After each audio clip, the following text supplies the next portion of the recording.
ओम श्री गंगाई नाथाय नमः। जय श्री गुरुदेव, जय श्री दादा गुरुदेव। चलिए आज का जो सत्संग है ये शुरू करेंगे। मेरा नाम राजशिव है और मैं एक सिद्ध योग साधक हूँ। सिद्ध योग की साधना से आने वाले परिवर्तनों के आधार पर हम स्वाध्याय करते हैं, सत्संग करते हैं। तो सत्संग जो है वो स्वाध्याय का अवसर देता है। इसमें बहुत सारे प्रश्नों के उत्तर हमें मिलते हैं और जितने भी प्रश्न हैं वो साधना से आने वाले या साधना करने वाले लोगों के लिए महत्वपूर्ण है या फिर उनके लिए सहायक हैं। उनके साधना में जो उनके मन में जो प्रश्न आते हैं, सूक्ष्म रूप से जो घटनाएं घटती हैं, जो अंदर जो घटनाएं घटती हैं, क्योंकि साधना जो है वो आंतरिक पथ है और आंतरिक पथ होने के साथ साथ ये बाहरी जीवन को भी प्रभावित करता है।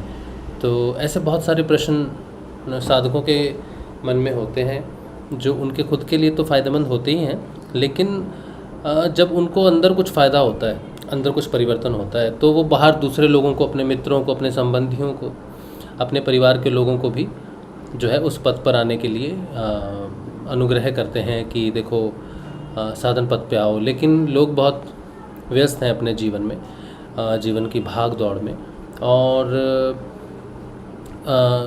उन्हें लगता है कि जो व्यक्ति हमें साधन पथ पर बुला रहा है वो खुद जो है भूला हुआ है, भटका हुआ है, मूल जीवन को छोड़कर वो एक गलत दिशा में है।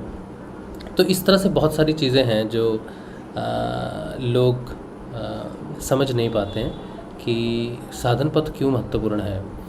तो साधना की तो ज़्यादा चर्चा नहीं होती है समाज में। ज़्यादा चर्चा होती है जो शब्द हम लेके बात करते हैं वो है अध्यात्म। तो अध्यात्म को लेकर बड़े प्रश्न होते हैं उन लोगों के जो अभी अध्यात्म पथ पर नहीं चल रहे हैं। अगर मैं अपने जीवन को देखता हूँ पीछे, तो 2019 तक मुझे साधना का ज्ञान नहीं था, और साधना का ज्ञान जब नहीं होता है तो अध्यात्म का भी ज्ञान नहीं होता है। हालांकि हम चल तो अध्यात्म के पथ पर ही रहे थे, 2014 से अध्यात्म के पथ पर चल रहे थे, लेकिन मालूम नहीं था कि इसे अध्यात्म कहते हैं, ये अध्यात्म का पथ है और ये कैसा है।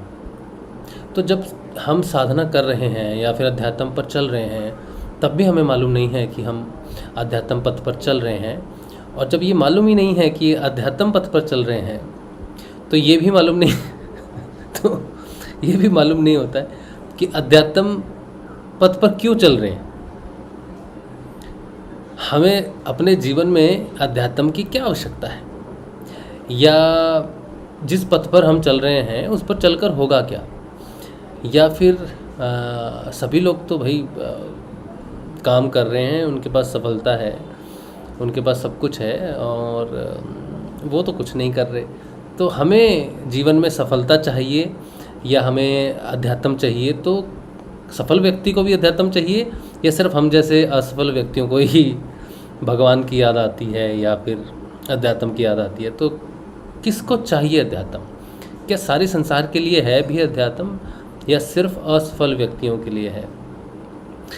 तो अगर ये मन में आ भी जाता है कि ठीक है हम अध्यात्म को जानेंगे, लेकिन कहाँ से जानेंगे, किसके पास जाएंगे, कौन सी पुस्तक पढ़ेंगे, तो अध्यात्म को हम धर्म से जोड़ देते हैं। और जो धार्मिक लोग हैं, जो व्रत अनुष्ठान या फिर कोई कर्म कांड करते हैं, उसके पास चले जाते हैं या उस चीज़ों को ढूंढना शुरू कर देते हैं कि कोई भगवान का नाम ले रहा है, कोई जप कर रहा है, कोई व्रत कर रहा है, तो इनसे पूछते हैं कैसे होगा, क्यों होगा। तो हम गलत व्यक्ति के पास चले जाते हैं अध्यात्म की जानकारी के लिए। तो कोई व्यक्ति अगर ये वीडियो देख रहा है और उसके जीवन में ये प्रश्न है, मन में प्रश्न है कि ये अध्यात्म आखिर है क्या और कैसे हमारे जीवन से संबंधित है, तो मैंने कुछ प्रश्न जो एक व्यक्ति के हो सकते हैं जो जानना चाहता है अध्यात्म, तो मैंने कुछ एक पॉइंट्स लिखे हैं। जैसे अध्यात्म क्या है, पहले तो ये जानना ज़रूरी है, फिर अध्यात्म क्यों चाहिए, और अध्यात्म कब चाहिए मुझे जीवन में, या कहाँ से मैं अध्यात्म की जानकारी लूँ, या फिर मुझे चाहिए भी या नहीं चाहिए, या मैं अपना समय नष्ट कर रहा हूँ क्योंकि मैं जीवन में वो प्राप्त नहीं कर पा रहा हूँ जो मुझे जीवन में चाहिए। जिस रेस में मैं हूँ उस रेस में मैं कुछ नहीं कर पा रहा हूँ, इसलिए शायद भगवान के सहारे हो गया हूँ, जो कि सही नहीं है। लोग कहते हैं कि जो निकम्मे होते हैं, नकारा होते हैं, वो भगवान के सहारे बैठे रहते हैं। जो कर्मठ होते हैं वो खुद प्रयत्न करते हैं, प्रयास करते हैं, मेहनत करते हैं और अपना रास्ता खुद बनाते हैं, क्योंकि मेहनती लोगों के लिए तो यही कहा गया है। तो मैं मेहनत करूं या भगवान के आश्रय बैठूं, मैं क्या करूं मुझे समझ नहीं आ रहा जीवन में। तो ये वो समय है किसी व्यक्ति के जीवन में जब वो ढूंढता है किसी चीज़ को। और इसके अलावा कोई व्यक्ति अगर जीवन में बहुत सफल है और उसके जीवन में सब कुछ है, उसने अपने जीवन में, अपने करियर में, अपने परिवार में, अपने रिश्तों में या अपने जीवन में हर प्रकार से सफलता प्राप्त की है, लेकिन फिर भी उसे एक अलग सी खोज रहती है कि ये हो गया है, अब मैं क्या करूं, या अब मैं कहाँ जाऊं, मैं किसे प्राप्त करूं, कैसे प्राप्त करूं। तो वो जानता नहीं है कि उसे क्या चाहिए, उसकी खोज है। तो इस तरह से कोई ना कोई व्यक्ति जीवन में, हर व्यक्ति किसी न किसी प्रकार से एक लक्ष्य पर पहुंचकर दूसरे लक्ष्य को निर्धारित करता है। लेकिन कुछ व्यक्तियों के जो लक्ष्य हैं वो भौतिक रूप से एक लक्ष्य पर पहुंच जाने के बाद वो भौतिक लक्ष्य को ही चयन करते हैं। इस तरह से लक्ष्य कभी ख़त्म नहीं होते, वो हमेशा बढ़ते ही जाते हैं, बढ़ते ही जाते हैं। एक लक्ष्य छोटा होता है तो फिर उससे अगला लक्ष्य जो है वो बड़ा होता है। और कोई व्यक्ति अगर थक जाता है, हार जाता है, रुक जाता है, तो वो रिटायर हो जाता है जीवन से। तो वो कहता है कि मैं जीवन से रिटायर हो गया हूँ, अब मैं क्या करूँ। तो जीवन से रिटायर होकर शांति में समय बिताएंगे या अब आराम करेंगे बैठकर। तो आराम करने के लिए वो जिसे आराम समझता है कि हम घूमने चले गए, या फिर हमने कोई एक्टिविटी सेंटर ज्वाइन कर लिया है, या फिर कोई ग्रुप ज्वाइन कर लिया है जो मस्ती का है, खेल कूद का है, या फिर हमने शाम को एक संस्था ज्वाइन कर ली है जो परोपकारी कार्य करती है या सामाजिक कार्य करती है। इस तरह से लोग अपने पार्ट टाइम को या फिर बचे हुए समय को इस तरह से लगाते हैं, लेकिन फिर भी उन्हें जो है वो चीज़ नहीं मिलती जिस चीज़ के लिए वो सोचते हैं। अंत में वो जब घर पर आते हैं तो उनके पास अगर किसी को देने के लिए है, अगर अपने बच्चों को कुछ देने के लिए है, या किसी आसपास के व्यक्ति को देने के लिए है, या फिर समाज को कुछ देने के लिए है, तो उनका वो अनुभव है जो उन्होंने संसार से अपने जीवन के आधार पर लिया है, और वो उसी पर ही बड़ा प्राउड फील करते हैं कि हमने जीवन में ये प्रस्तुत किया है, ये पाया है, ऐसे किया है, इस तरह से किया है, तो वो उसे ही प्रेरणा लेते हैं। तो कभी कभी जीवन में वो जो ढूंढ रहे हैं, अंदर जो ढूंढ रहे हैं, वो छुपा ही रह जाता है, क्योंकि लोग उनसे वो चीज़ मांगते ही नहीं जिसकी तलाश उनको खुद हो। लोग उनसे वही चीज़ मांगते हैं क्योंकि वो उनकी सफलताओं को देखते हैं कि आपने ये अचीव किया, और उसी की तारीफ़ लोग करते रहते हैं, और वो उस जीवन की उस स्टेज पर आके भी अपने बीते हुए जीवन को ही लोगों के सामने अपने अनुभव के रूप में रखते हैं, लेकिन उनको क्या चाहिए स्वयं के रूप में वो इस चीज़ की खोज नहीं कर पाते। तो अध्यात्म सबसे पहले कोई भी व्यक्ति जो खोज रहा है, किसी भी चीज़ को खोज रहा है, ऐसी चीज़ को खोज रहा है जो उसको मालूम भी नहीं है कि वो खोज रहा है, लेकिन खोज रहा है कि मुझे क्या चाहिए। तो जब हमें नहीं पता कि हमें क्या चाहिए और हम क्या खोज रहे हैं, जब जीवन में कन्फ्यूजन है बहुत ज़्यादा, जब जीवन में उत्तर सही नहीं मिल रहे और जीवन में निर्णय सही नहीं ले पा रहे, तब हमें शांत होकर बैठना चाहिए और तब हमें भगवान की तरफ देखना चाहिए।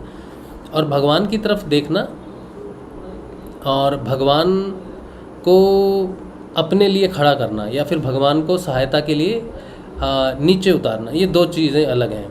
कि मैं भगवान से सहायता मांगूं कि हे ईश्वर, मेरे जीवन में कोई समस्या है, आप मेरी समस्याओं का समाधान करो, या फिर भगवान को जीवन में उतार लेना, अपने जीवन में उतार लेना, और भगवान को अपने जीवन में महसूस करना, या फिर उनका अंग संग महसूस करना हर कार्य के लिए। किसी एक विशेष कार्य के लिए जिसमें हमें सफलता चाहिए उसके लिए नहीं, बल्कि अपने जीवन में उसे उतारना है और जीवन को पूर्ण रूप से समझना है, जीवन को हर क्षेत्र में समझना है, हर घटना में समझना है, हर क्षेत्र में उसे उतारना है। तो ये दो चीज़ें अलग हैं। जब हम भगवान को किसी एक समस्या के लिए, या फिर अपने भौतिक जीवन के लिए, या फिर संसारिक सुखों के लिए उतारते हैं, तो वो पूजा पाठ में आ जाता है, या फिर वो बाहर की आराधनाओं में आ जाता है, उसे हम अध्यात्म नहीं कह सकते। भगवान की सहायता हमारे जीवन को समृद्धि की ओर लेके जाना या जीवन में सफलताओं को पाना अध्यात्म नहीं हो सकता है। वो एक तरह का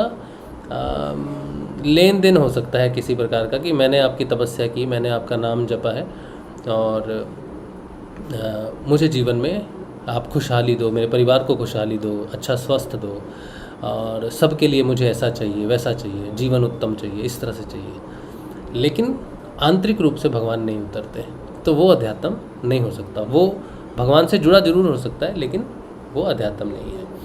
लेकिन जब हम भगवान को तब मांगते हैं जब कहते हैं कि भगवान आपकी हमें बाहर की समस्याओं के समाधान के लिए ज़रूरत नहीं है, आप हमारे संबंधी बनो, आप मेरे मित्र बनो, आप मेरे साथ रहो हर समय, और मुझे सही पथ प्रदर्शन करो। और जो जीवन में जो समय है, जो बीत रहा है, जो कल था अब आज है, फिर परसों हो जाएगा, जो बीत जाएगा, तो आप मेरे साथ रुको। और आप जिस तरह से शाश्वत हो, क्योंकि आप हज़ारों साल पहले भी थे, आप आज भी हो, आप हज़ारों साल पहले भी रहोगे, तो आप मुझसे जुड़ो, मुझे खुद से जोड़ो, ताकि मैं हमेशा रह सकूं, मैं हमेशा अपने आप को महसूस कर सकूं कि मैं कौन हूं, और वो क्या चीज़ है, कैसे है, मैं कैसे करूंगा उस चीज़ को। तो अध्यात्म की आवश्यकता हर व्यक्ति को तब पड़ती है जब उसे खोज करनी है, जब उसे जीवन में ऐसी चीज़ की खोज करनी है जो हर चीज़ों को पारदर्शी करती है, या ऐसी चीज़ की खोज करनी है जो दुखों को हमेशा के लिए ख़त्म कर देती है, और जो क्षणिक सुख हैं या फिर जो टेम्परेरी सुख हैं, जो इवेंट या फिर किसी प्रोजेक्ट से हासिल होने वाले, जैसे शादी हुई तो बड़ा सुख हुआ, बच्चा हुआ तो बड़ा, जो इवेंचुअली जो मोमेंटरली जो सुख होते हैं, उनसे हट के उन्हें जो चाहिए, जो एक अवस्था चाहिए, एक स्थिरता चाहिए, एक स्टेबिलिटी चाहिए जीवन में, उसके लिए भगवान को आना ज़रूरी है। क्योंकि भगवान जिस क्षण में है, वो क्षण जो है वो शाश्वत है, और वो मोमेंटली नहीं है, वो सदैव के लिए है। तो भगवान जिस जगह पर हैं या जिस जीवन में है, वो जीवन जो है वो सुख और दुख से परे और हमेशा आनंद में रह सकता है। तो अध्यात्म की आवश्यकता, सबसे पहले अध्यात्म क्या है? अध्यात्म भगवान को अपने जीवन में उतारने का एक तरीका है। और भगवान कौन है? भगवान शिव रूप में है, भगवान कृष्ण रूप में है, भगवान अल्लाह है, भगवान जीसस है। किस रूप में है भगवान का मूल स्वरूप क्या है? भगवान उतर के आके कोई रहस्य नहीं बताते हैं कि बेटा ये तुम्हारे जीवन का ये रहस्य है, ये दुख है, ये सुख है, इस तरह से कोई बात नहीं करता है। जो हमारे जीवन में जो भगवान का स्वरूप उतरता है, जिसे हम अध्यात्म का जीवन में आना कहते हैं, कि मेरे जीवन में अध्यात्म ने प्रवेश कर लिया है, तो वो जो स्वरूप है वो है सत्य का। जिस व्यक्ति के जीवन में खोज है, जिस व्यक्ति के जीवन में कुछ ढूंढना है, उसको ढूंढने के लिए जिस प्रकाश की ज़रूरत है, जिस पथ की ज़रूरत है, वो है सत्य। जिस भगवान की ज़रूरत है वो है सत्य। वो किसी मूर्ति में या किसी नाम में नहीं है। अध्यात्म किसी मूर्ति का नाम नहीं है कि श्री कृष्ण को भजते हैं तो हम अध्यात्म में हैं, श्री राम को भजते हैं तो अध्यात्म में हैं, या जीसस को भजते हैं, या किसी पैगंबर को भजते हैं, या किसी पीर को भजते हैं, या पितृ को भजते हैं, या पूजाएं करते हैं, या किसी पर्टिकुलर नाम का हम जप करते हैं, वो अध्यात्म नहीं है। नाम जप का अध्यात्म नहीं है। नाम जप से जो प्राप्त होता है हमें, वो अध्यात्म है। और नाम जप से जो प्राप्त होता है, वो सत्य है। जिस व्यक्ति के जीवन में सत्य डिसेंट करता है, जिस व्यक्ति के जीवन में सत्य उतरता है, उसी के जीवन में अध्यात्म उतरता है। सत्य के उतरने के बाद फिर चीज़ों को समझ में आता है, फिर मूल रूप से जीवन समझ में आता है कि जीवन में दुख क्यों है, या मैं दुखी क्यों हूँ, या फिर मैं असफल क्यों हूँ। क्योंकि असफलता और सफलता दोनों एग्जिस्ट नहीं करती हैं। लेकिन ये व्यक्ति को तब तक समझ में नहीं आता है जब तक उसको जीवन का मूल समझ नहीं आता है कि जीवन सफल या असफल के रूप में नहीं देखा जाता है। जीवन देखा जाता है मूल रूप की, वो स्वयं एक जीवन है, जो जीवन की अपनी एक स्थिति है। जैसे कोई जानवर है, अब कितने जानवर पैदा हो रहे हैं, इन सब के पास जीवन है, लेकिन आप कह सकते हो कि कोयल जो है वो सफल है और दूसरी कोयल जो है उसने अपना घोंसला नहीं बनाया है, या उसने अंडे नहीं दिए हैं तो वो असफल कोयल है। क्या किसी कुत्ते के बारे में, किसी बिल्ली के बारे में कह सकते हैं कि ये सफल है, ये असफल है, या कुछ ऐसा है वैसा है? उनके लिए सफलता असफलता का महत्व नहीं है। एक जानवर के लिए सफल असफलता का महत्व नहीं है। जानवर जीवन को महसूस करता है, जीवन को जीता है। मनुष्य का जो जीवन है वो उसके भौतिक रचनाओं के कारण खो गया है या फिर लुप्त हो गया। उसने अपने जीवन की तरफ देखना बंद कर दिया है, या फिर जीवन से ये समझना शुरू कर दिया कि आज मेरे को कोई चीज़ प्राप्त हुई है तो आज मैं दुखी हूँ, कल मेरे को कोई चीज़ अच्छी प्राप्त हुई है, मेरे को कोई लाभ हुआ है तो मेरा जीवन सुखी है। तो उसने अपने जीवन को सुख दुख, सफल और असफल में इतना विभाजित कर दिया है कि वो मूल रूप से ये भूल चुका है कि जीवन में प्रकाश, जीवन स्वयं में जो मनुष्य का स्वयं का जीवन है वो किसी आंतरिक रूप से प्राप्ति का है कि मैं जीवन में हूँ क्यों, मुझे जीवन क्यों चाहिए, या मैं किसकी खोज कर रहा हूँ। कोई जानवर, किसी भी प्रकार का कोई जानवर है, वो किसी प्रकार की कोई खोज नहीं करता सिवाय इसकी कि उसको भोजन चाहिए। वो भोजन की खोज करता है, उसको कोई खिलाता है, भोजन आ गया है, उधर जा, इससे ज़्यादा उसकी खोज नहीं है। लेकिन मनुष्य जीवन का जो उद्देश्य है वो है स्वयं की खोज का, और स्वयं की खोज को हम सफल या असफल होकर नहीं कर सकते। बुद्ध का जीवन अगर आप देखो तो भौतिक रूप से असफल जीवन है, क्योंकि वो एक राजा का पुत्र है, लेकिन उसने एक भिक्षु का जीवन अपनाया। किस लिए अपनाया उसने? लोग उसे कहते थे कि तुम एक राजा का पुत्र हो और तुम्हें भीख मांगते हुए शर्म आनी चाहिए। तो भौतिक दृष्टि से बुद्ध का जीवन असफल नज़र आता है।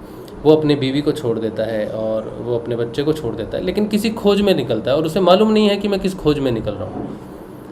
उसे अध्यात्म, निकलते समय उसे अध्यात्म का मालूम नहीं है, इसलिए बुद्ध कई सालों तक भटकते रहते हैं। बुद्ध कभी अपने शरीर को तपा देते हैं, कभी व्रत करते हैं, कभी जंगलों में चले जाते हैं। तो इस तरह से कई वर्षों तक बुद्ध भटकते रहे, क्योंकि उसको मालूम नहीं है कि उसको जो चाहिए, जो उसकी खोज है वो क्या है। और उसकी खोज खाने की नहीं, उसकी खोज खाने की नहीं है, क्योंकि वो तो बहुत समय भूखा रहा।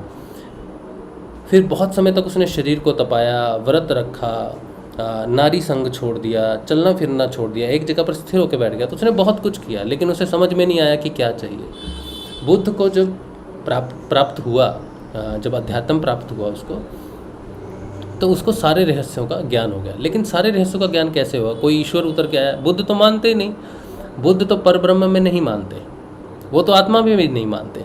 तो बुद्ध किसकी खोज में निकले? बुद्ध ने क्या खोजा? बुद्ध ने अपने शिष्य को, आनंद को एक बार कहा, आनंद से कहा कि आनंद, कुछ घास की पत्तियां उन्होंने अपने हाथ में ली और घास की पत्तियों को आनंद से कहा कि आनंद, तुम्हें क्या दिखाई दे रहा है? घास की पत्तियों के अलावा तुम्हें क्या दिखाई दे रहा है?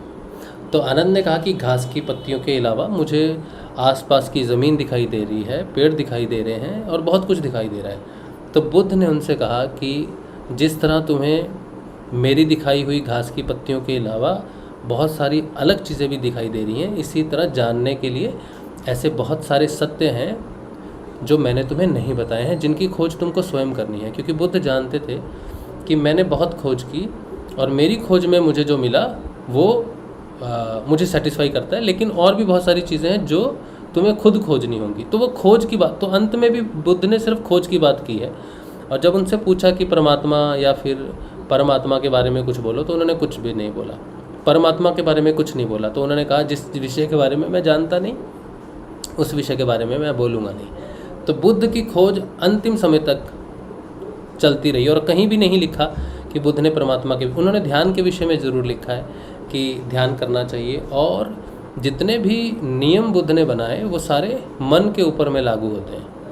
आप उनके जितने भी अगर आप उनका तपश्चर्या देखोगे, जो जिसे उन्होंने 12 भागों में शायद विभाजित किया है कि अलग अलग तपश्चर्या है, तो वो सारा जीवन को नियंत्रित करने के लिए है, मन को नियंत्रित करने के लिए है, मन को शून्य करने के लिए है। तो उनकी पूरी शिक्षाएं मनोवैज्ञानिक हैं, मन के ऊपर में आधारित हैं, मन को कंट्रोल करने के लिए है। ये वही मन है जो जीवन में सुख और दुख के आधार पर जीवन को सफल और असफल बनाता है। तो हर व्यक्ति सोचता है कि ये जीवन बहुत महान जीवन है क्योंकि ये एक पेंटर का जीवन है, ये जीवन बहुत महान है क्योंकि ये बहुत महान गायक हुए हैं, ये जीवन बहुत महान है क्योंकि ये महान योद्धा हुए हैं। और कोई कोई बहुत बड़ा साइंटिस्ट हुआ है तो ये बड़ा महान जीवन है, लेकिन वो सिर्फ भौतिकता के लिए है। जिस तरह से न्यूटन भौतिक जीवन के लिए बहुत महान जीवन है, लेकिन न्यूटन ने यही कहा कि मैंने अपना जीवन जो है वो नष्ट कर दिया है, मैंने मूल तत्व की जानकारी नहीं पाई, मैंने जीवन क्यों लिया है मैंने उसकी जानकारी नहीं पाई, मैं सिर्फ भौतिक चीज़ों में ही उलझा रहा या भौतिक चीज़ों को ही प्राप्त करता रहा, तो मैंने मूल जीवन की प्राप्ति किस लिए हुई है, जीवन का उद्देश्य क्या है उसको नहीं जाना। तो अध्यात्म का सबसे मूल उद्देश्य, अध्यात्म आपको क्यों चाहिए, अध्यात्म में आपको क्यों आना है, किसी गुरु की, समर्थ गुरु की शरण में जाके आपको उसका दिया हुआ रास्ता क्यों चुनना है, उसका एक ही कारण है कि आपको जीवन का रहस्य जानना है कि जीवन क्यों प्राप्त हुआ है, मनुष्य जीवन क्यों प्राप्त हुआ है। और उसकी जानकारी आपको तभी होगी जब आपको मूल सत्य की जानकारी होगी। आप किसी का भी जीवन उठाओ, जितने भी संत हुए हैं, चाहे वो बुद्ध हुए हैं, बुद्ध ने आत्मा के बारे में कुछ नहीं बोला, परमात्मा के बारे में कुछ नहीं बोला, लेकिन बुद्ध की सारी शिक्षाएं सत्य के ऊपर में केंद्रित हैं। तो उन्होंने कृष्ण के बारे में नहीं कहा, राम के बारे में नहीं कहा, लेकिन उन्होंने सत्य के बारे में अपनी शिक्षाएं दी हैं। तो भगवान के रूप में जो, अध्यात्म के रूप में जो बुद्ध को प्राप्त हुआ वो था सत्य। उन्होंने कहा अगर दुखों, हमारे जितने भी दुख हैं हमारे जीवन में, उसका कारण है सत्य का अभाव। तो जब हम शुरू में कह रहे थे कि अगर हमें अपने जीवन के हर पल को जानना है या इसका रहस्य प्रकट करना है, वो नहीं कि मैंने जीवन में क्या करके क्या सफलता प्राप्त की, या मैं अपने से छोटों को अपने जीवन के वो पहलू या वो अनुभव दूं जो मैंने अपने अनुभव से कमाया है, वो ज़रूरी नहीं है, वो ज़रूरी नहीं है। वो किसी की व्यक्ति के जीवन को महान नहीं बनाते, किसी को व्यक्तिगत रूप से महान बना सकते हैं, लेकिन वो जीवन महान नहीं हो सकता।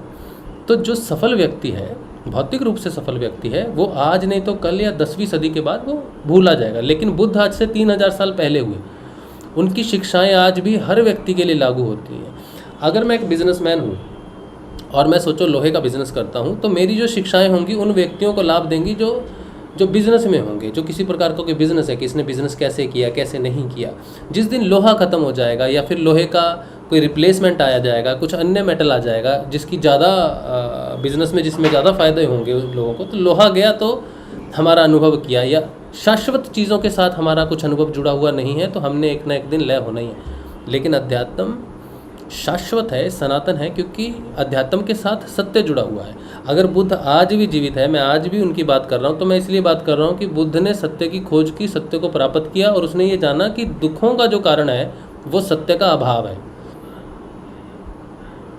तो उन्होंने सत्य को कहाँ प्रकट किया, उन्होंने सत्य को नीचे उतारा। उन्होंने परमात्मा के विषय में नहीं कि परमात्मा को नीचे उतारा, उन्होंने सत्य को मन में उतारा कि तुम अगर अपने मन में सत्य कर रख लो और बाकी सारी चीज़ों को हटा दो, तो तुम एक उच्च जीवन जी सकते हो। तुमने अपने जीवन का रहस्य जाना है। तो मन जो है, अब हम गुरु नानक देव जी की अगर बात करें, गुरु नानक देव जी की एक ही बात, गुरु नानक देव जी की शिक्षा ने, गुरु नानक देव जी की शिक्षा अध्यात्म की शुरुआत की बात करती है कि नाम जपो, तुम्हें नाम जपना चाहिए। नाम जप से क्या होगा, उन्होंने कहा है कि हम मन को जीत सकते हैं, मन को जीत सकते हैं। तो नाम जप क्या है, तो हिंदू धर्म में या वैदिक धर्म में नाम को कहा गया कि नाम सत्य है, नाम सत्य है। जिसको नाम सिद्ध हो जाए उसको सत्य सिद्ध हो जाता है।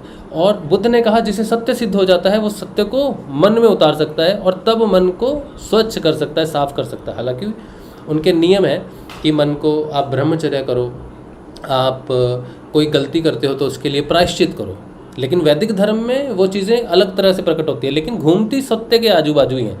तो अध्यात्म लोगों ने अलग अलग रूप में जाना, बुद्ध ने मन के रूप में जाना। वैदिक धर्म और उपनिषद जो अध्यात्म की बात करते हैं वो बात करते हैं आत्मा की। हमारा पूरा वैदिक धर्म आत्मा के ऊपर कॉन्सेंट्रेट करता है, आत्मा और परमात्मा के योग के ऊपर कॉन्सेंट्रेट करता है। और उन दोनों का योग प्राप्त होने से जो तत्व भौतिक रूप में जीवन में प्रकट होता है वो सत्य है। सत्य को ही वैदिक धर्म अध्यात्म मानता है। लेकिन बुद्ध परमात्मा और आत्मा की बात नहीं करते हैं, ध्यान की बात करते हैं, और ध्यान से जो प्रस्तुत होता है योग और स्वाध्याय उसको मन में उतारते हैं।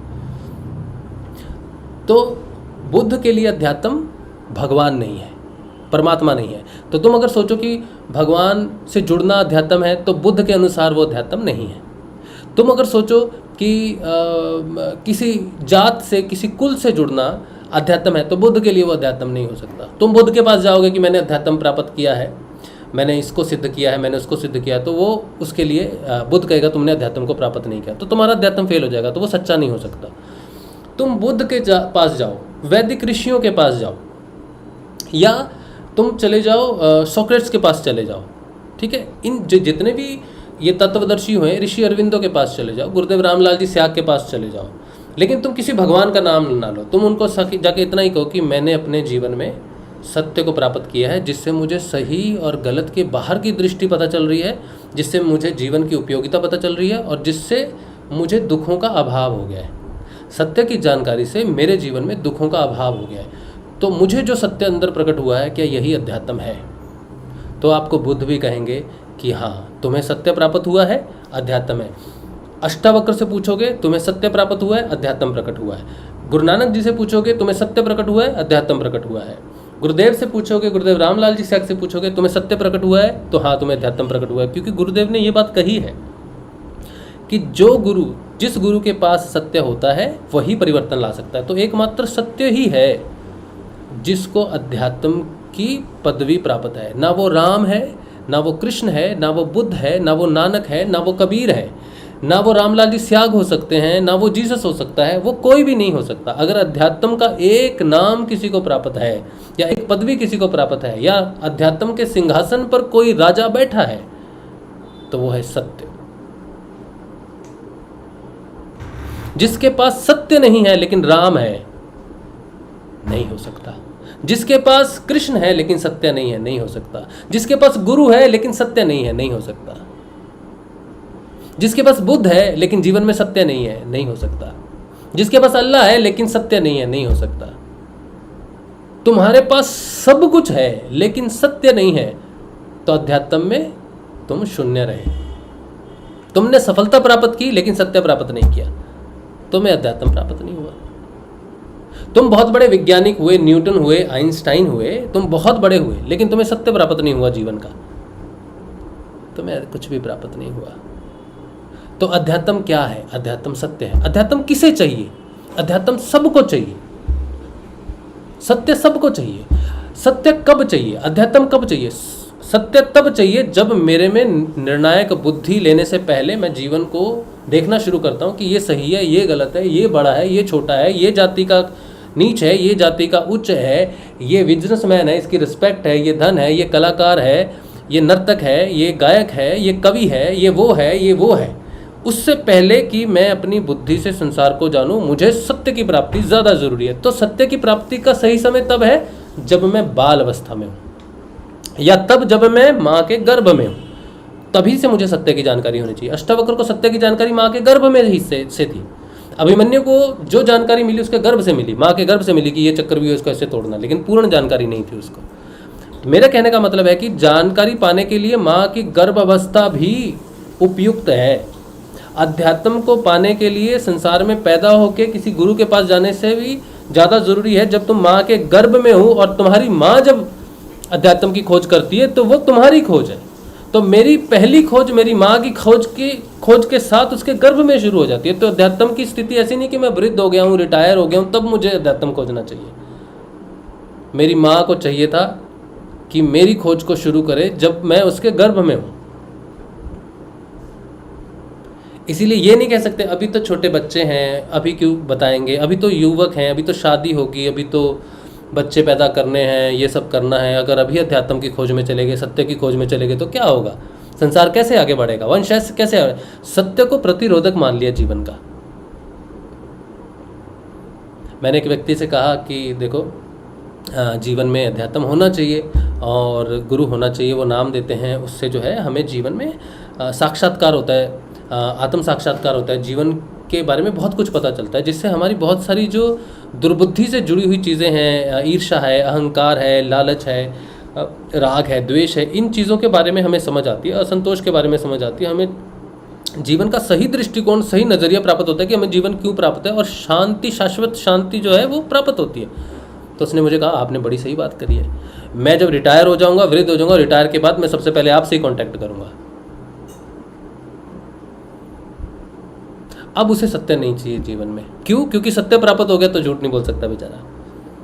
क्योंकि जिसके जीवन में सत्य प्रकट हो जाता है उसके लिए जीवन बदल जाता है, जीवन डिफिकल्ट हो जाता है या जीवन बिल्कुल बेकार हो जाता है। जैसे बुद्ध छोड़ के चले गए तो सब छोड़ के नहीं जाते। सत्य प्राप्त होने से जीवन को छोड़ने की जरूरत नहीं है। सत्य जीवन का प्रतिरोधी नहीं है, सत्य तो जीवन का सहायक है। अध्यात्म तो जीवन का सहायक है, प्रतिरोधी नहीं है, वनवासी नहीं करता। सत्य चीज़ों को छुड़वाता नहीं है, सत्य चीज़ों से अनासक्त करता है। तुम एक ही रास्ते पे गोल गोल घूमते जाओ, 1 दिन 2 दिन 10 दिन 20 दिन, तुम थकते नहीं, वो सही बात है। लेकिन तुम रोज एक ही रास्ते से जा रहे हो, एक ही रास्ते से आ रहे हो, एक ही रास्ते से जा रहे हो, आ रहे हो, जा रहे हो, आ रहे हो, जा रहे हो। जिस तरह से स्त्री का भोग है, स्त्री के भोग के लिए व्यक्ति कितना, जब तक स्वस्थ है, जब तक जवानी है, तब तक उसको भोग की अभिलाषा रहती है। जब तक वो जवान है, तब तक कर्मठ है, तब तक वो काम करता ही जाएगा, करता ही जाएगा। किसी को बिजनेस की अभिलाषा है तो बिजनेस करता जाएगा। किसी को खाने की बड़ी चाह है तो हर रोज नया खाना बनेगा, आज ये खाएंगे कल वो खाएंगे, हजारों सालों तक खाता रहेगा, हजारों सालों तक भोग करता रहेगा, लेकिन रुकेगा नहीं। सत्य आपको उस धारा से रोक देता है जिसमें आप आसक्त हो। सिर्फ ये दिला देता है याद कि तुम उसमें आसक्त हो गए। आसक्ति को तोड़ता है, जीवन को तो खंडित नहीं करता। जीवन में वैराग्य क्या है? अनासक्ति ही वैराग्य है। जीवन को छोड़ के पर्वतों में जाना वैराग्य नहीं है। जीवन में रह के, परिवार में रह के, जिस परिवार में सबसे ज़्यादा क्लेश है, सबसे ज़्यादा अशांति है, वो व्यक्ति घर छोड़ के चला जाए जीवन की तलाश में, शांति की तलाश में, तो उसे कभी भी शांति प्राप्त नहीं होगी। जिस घर में महाक्लेश है, जिसमें वहाँ विरोध है, उस व्यक्ति को वहीं पर ही रुकना चाहिए, क्योंकि उससे उच्चतम स्थान सत्य को प्राप्त करने का है ही नहीं। बुद्ध जब अपना घर छोड़ के गए और वापस आए तो बुद्ध की पत्नी ने पूछा, क्या तुम जो बाहर से प्राप्त करके आए हो, क्या तुम्हें घर में नहीं मिलता, मेरे साथ रह के नहीं मिलता? तो बुद्ध ने कहा हाँ मिलता। लेकिन इसकी जानकारी बुद्ध को बाद में हुई, कई वर्षों बाद हुई, जब तक समय बीत चुका था। छोड़ने की जरूरत नहीं थी, घर से जाने की जरूरत नहीं थी, क्योंकि उनको जो कुछ भी प्राप्त हुआ वो तो अंदर था, सत्य बाहर से तो प्राप्त नहीं हुआ। या वो बोध गया में जो वृक्ष है उसने तो उनको सत्य नहीं दिया। लोग वहां जाते हैं, वहां बैठते हैं, कहते हैं यहां बुद्ध को ज्ञान हुआ, हमें भी हुआ। तो बताओ कितनों को हुआ बुद्ध के बाद वहां ज्ञान? तुम संसार में रहो। देखो ओशो कुछ बातें करते हैं ना, ओशो की बातों से बहुत लोग सहमत नहीं होते, क्योंकि ओशो जो है बड़े ब्लंट हैं, बड़े उपद्रवी क्रांतिकारी हैं। वो परवाह नहीं करते कि तुम्हें कौन सी चीज़ कैसी लगेगी। तो उन्होंने मनुष्य की वो चीज़ को पकड़कर मनुष्य को झंझोट दिया जिससे लोग छिपते हैं, डरते हैं, छुप के बातें करते हैं। तो ओशो ने कहा कि संभोग से समाधि प्राप्त होगी। तो लोगों ने बड़ा उसका कहा कि ये क्या बात कर रहे हो, ये क्या बात कर रहे हो, ये क्या बात। लेकिन ओशो की दृष्टिकोण में ये बात थी कि सत्य अगर तुम्हें प्राप्त होना है तो तुम जब सबसे ज़्यादा लिप्त अवस्था में हो, माया के सबसे बड़े शिकंजे में हो, तो वहां भी अगर सत्य शाश्वत है, सनातन है, तो वहां भी तुम्हें को प्राप्त हो सकता है। बस तुम्हारी खोज होनी चाहिए, तुम उसकी खोज करो, तो वो तुम्हें किसी वैश्य के घर में भी प्राप्त हो जाएगा। अगर सत्य तुम्हें प्राप्त होना है तो वैश्य के घर में भी हो जाएगा। अगर नहीं प्राप्त होना है तो हिमालय की चोटी में भी नहीं प्राप्त होगा, क्योंकि तुम्हें सही खोज करनी आनी चाहिए। क्योंकि सही खोज हिमालय की चोटी पर नहीं हो सकती, वैश्य के घर में नहीं हो सकती है, तो अंदर हो सकती है, और बाहर से तुम कहीं भी हो। अगर तुम सच्चे हो, खोजने के लिए सच्चे हो, जैसे बुद्ध सच्चे थे, तो तुम्हें वो प्राप्त होगा। तो वो तुम्हें बोध गया में प्राप्त नहीं होगा, वो तुम्हारे घर में, तुम्हारे परिवार में प्राप्त होगा। अगर तुम्हें शांति कभी प्राप्त हुई जीवन में, तो वहां प्राप्त होगी जहां सबसे ज्यादा अशांति है। जहां पहले से ही शांति है, वहां तुम्हें आंतरिक शांति कभी भी प्राप्त नहीं हो सकती। अध्यात्म वहां उतरता है जहां सबसे ज्यादा विरक्तियां होती हैं, जहां सबसे ज्यादा जो है विरोधाभास होता है, वहां पर सत्य प्रकट होता है। क्योंकि अध्यात्म का तो मूल उद्देश्य ही शांति प्रकट करना है। जहां ऑलरेडी शांति है, जहां तुम और अभी सफल हो, खुश हो, वहां अध्यात्म क्यों उतरेगा? तुम्हें उसकी जरूरत ही नहीं है। तो अध्यात्म असफलताओं में अगर वास करता है तो हाँ करता है, क्योंकि हम उसकी खोज ही वहां शुरू करते हैं जहां हम असफल हो जाते हैं। भगवान की तरफ मनुष्य जाते ही तब है जब वो संसार से विरक्त होना चाहता है। वो तो उसकी लास्ट चॉइस है, लेकिन मूल रूप से उसे भगवान की खोज तब करनी चाहिए, सत्य की खोज तब करनी चाहिए जब वो माँ के गर्भ में है। लेकिन इस पर तो उसका अधिकार नहीं है, उसका अधिकार है, माँ के गर्भ में भी उसका अधिकार है। उस अधिकार को स्थापित करना पड़ेगा तुमको, उस लायक तुमको इस जन्म में बनना पड़ेगा। तुम आज अगर सत्य की खोज शुरू करो, आज शुरू करो, और इस जीवन में तुम्हें सत्य प्राप्त नहीं होता है, तो तुम उस कोख में भी जाओगे ना, तो उस कोख में जब जाओगे तो तुम्हारी माँ जो होगी वो सत्य की जानकारी प्राप्त करेगी, अध्यात्म की जानकारी प्राप्त करेगी, क्योंकि तुम जानना चाहते हो। उसके जीवन में चाहे सत्य का महत्व ना हो, लेकिन अगर तुम्हारे जीवन में आज सत्य का महत्व है और तुम उस कोख में जाते हो, तो वो नारी जिसकी कोख में तुम गए हो वो तुम्हारे लिए सत्य की खोज करेगी, क्योंकि तुम्हारी खोज सच्ची होनी चाहिए। इसीलिए अध्यात्म क्या है? सत्य है। क्यों चाहिए? सत्य को जीवन को जानने के लिए चाहिए कि जीवन क्यों है, शाश्वत क्यों है, सनातन क्यों है, सत्य में क्या है, ईश्वर कौन है, मैं कौन हूं, मैं क्यों हूं, मैं कुत्ता क्यों नहीं हूं, मैं बिल्ली क्यों नहीं हूं, मैं बंदर क्यों नहीं हूं, मैं चिड़िया या कोयल क्यों नहीं हूं, मैं इंसान क्यों हूं। इसकी जानकारी के लिए तुम्हें सत्य चाहिए। कब चाहिए? माँ के गर्भ से चाहिए, और उसकी खोज तुम्हें आज ही करनी पड़ेगी। कहाँ है अध्यात्म? तुम्हारे अंदर है अध्यात्म, सत्य के स्वरूप में है। किसको चाहिए? सबको चाहिए। सबसे मूल जरूरत है इंसान, व्यक्ति के, मनुष्य के जीवन की सबसे ज्यादा मूल खोज, आवश्यकता और जरूरत है, जीवन की सबसे बड़ी खोज, लक्ष्य, उद्देश्य सत्य की जानकारी है। तुम कहीं भी चले जाओ, कहीं भी संसार में चले जाओ, हजारों साल आगे, दसों हजारों साल पीछे, कितना जाना है चले जाओ, तुम कुछ मत मांगो। जो भी सिद्ध हुए, महात्मा हुए, जिन्होंने अपने जीवन को अध्यात्म की कसौटी पे खरा उतारा, उनसे कुछ मत मांगो। गुरुदेव से भी आप कुछ मत मांगो। नाम जपो सिर्फ इसलिए कि तुम्हें सत्य की प्राप्ति हो। देखो तुम्हें क्या प्राप्त होता है। तुम्हें गुरु प्राप्त होगा, तुम्हें ईश्वर प्राप्त होगा, तुम्हें आत्मा प्राप्त होगी, तुम्हें ब्रह्म प्राप्त होगा, तुम्हें आत्म ब्रह्म प्राप्त होगा, तुम्हें वो तत्व प्राप्त होगा जिस तत्व से सृष्टि की रचना हुई है। लेकिन अगर तुम कृष्ण की खोज करोगे, राम की खोज करोगे, गुरु की खोज करोगे या अन्य चीज़ों की खोज करोगे, तो तुम्हें नहीं मिलेगा, क्योंकि वो मूल स्वरूप में है ही नहीं। तुम्हें मूल खोजना होगा। अगर तुम्हें आम चाहिए तो तुम्हें आम का बीज खोजना होगा। तो अगर तुम्हें अध्यात्म खोजना है, जीवन का रहस्य खोजना है, जीवन की जानकारी खोजनी है, जीवन क्यों हो रहा है, क्यों मर रहा है, क्यों घूम रहा है, जीवन का सफलता असफलता, यह सारा रहस्य संसार का जानना है, तो तुम्हें बीज खोजना होगा, और वो बीज है सत्य। अध्यात्म का पर्यायवाची अगर कुछ है तो वो है सत्य। सत्य ही गुरु को गुरु बनाता है, सत्य ही आत्मा को अद्वैती बनाता है, सत्य ही प्रकाश है, सत्य ही खोज का अंत है। सब कुछ शुरू होता है सत्य से, और फिर विस्तार भी होता है सिर्फ सत्य के कारण। एक बार तुम्हें आम की गुठली मिल जाए, तो एक बार आम का बीज मिल जाए तुमको, तो तुम उस बीज से जो वृक्ष लगाओगे, उससे लाखों करोड़ों विस्तार कर सकते हो, पूरे ब्रह्मांड में उसका विस्तार कर सकते हो।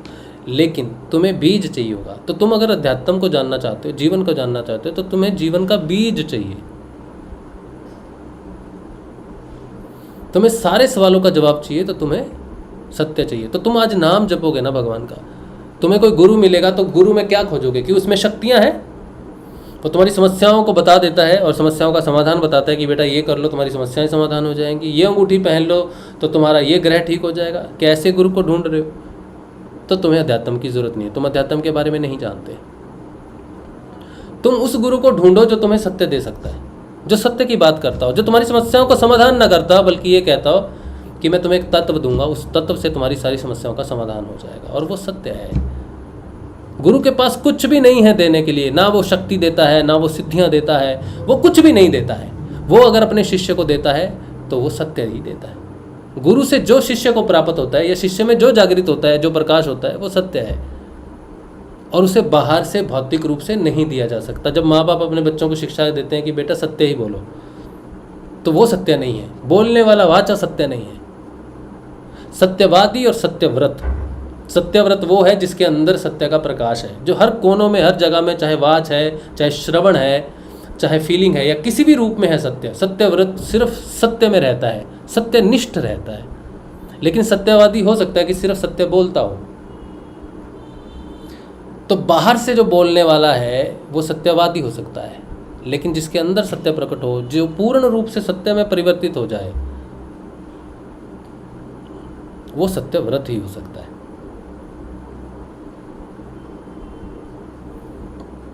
तो अगर तुम्हें जानकारी चाहिए तो तुम्हें सत्य की खोज करनी होगी। और तुम सत्य को कैसे खोजोगे? तो ऐसा तत्व पकड़ो जिसे सत्य का पर्यायवाची बोलते हैं। तो वैदिक धर्म में बोलते हैं कि राम नाम सत्य है, नाम ही सत्य है, अक्षर। जब हमारे संसार में सारी चीज़ें आई तो जैसे सत्य सनातन है, शाश्वत है, कभी नष्ट नहीं होता, वैसे ही अक्षर कभी भी नष्ट नहीं होता।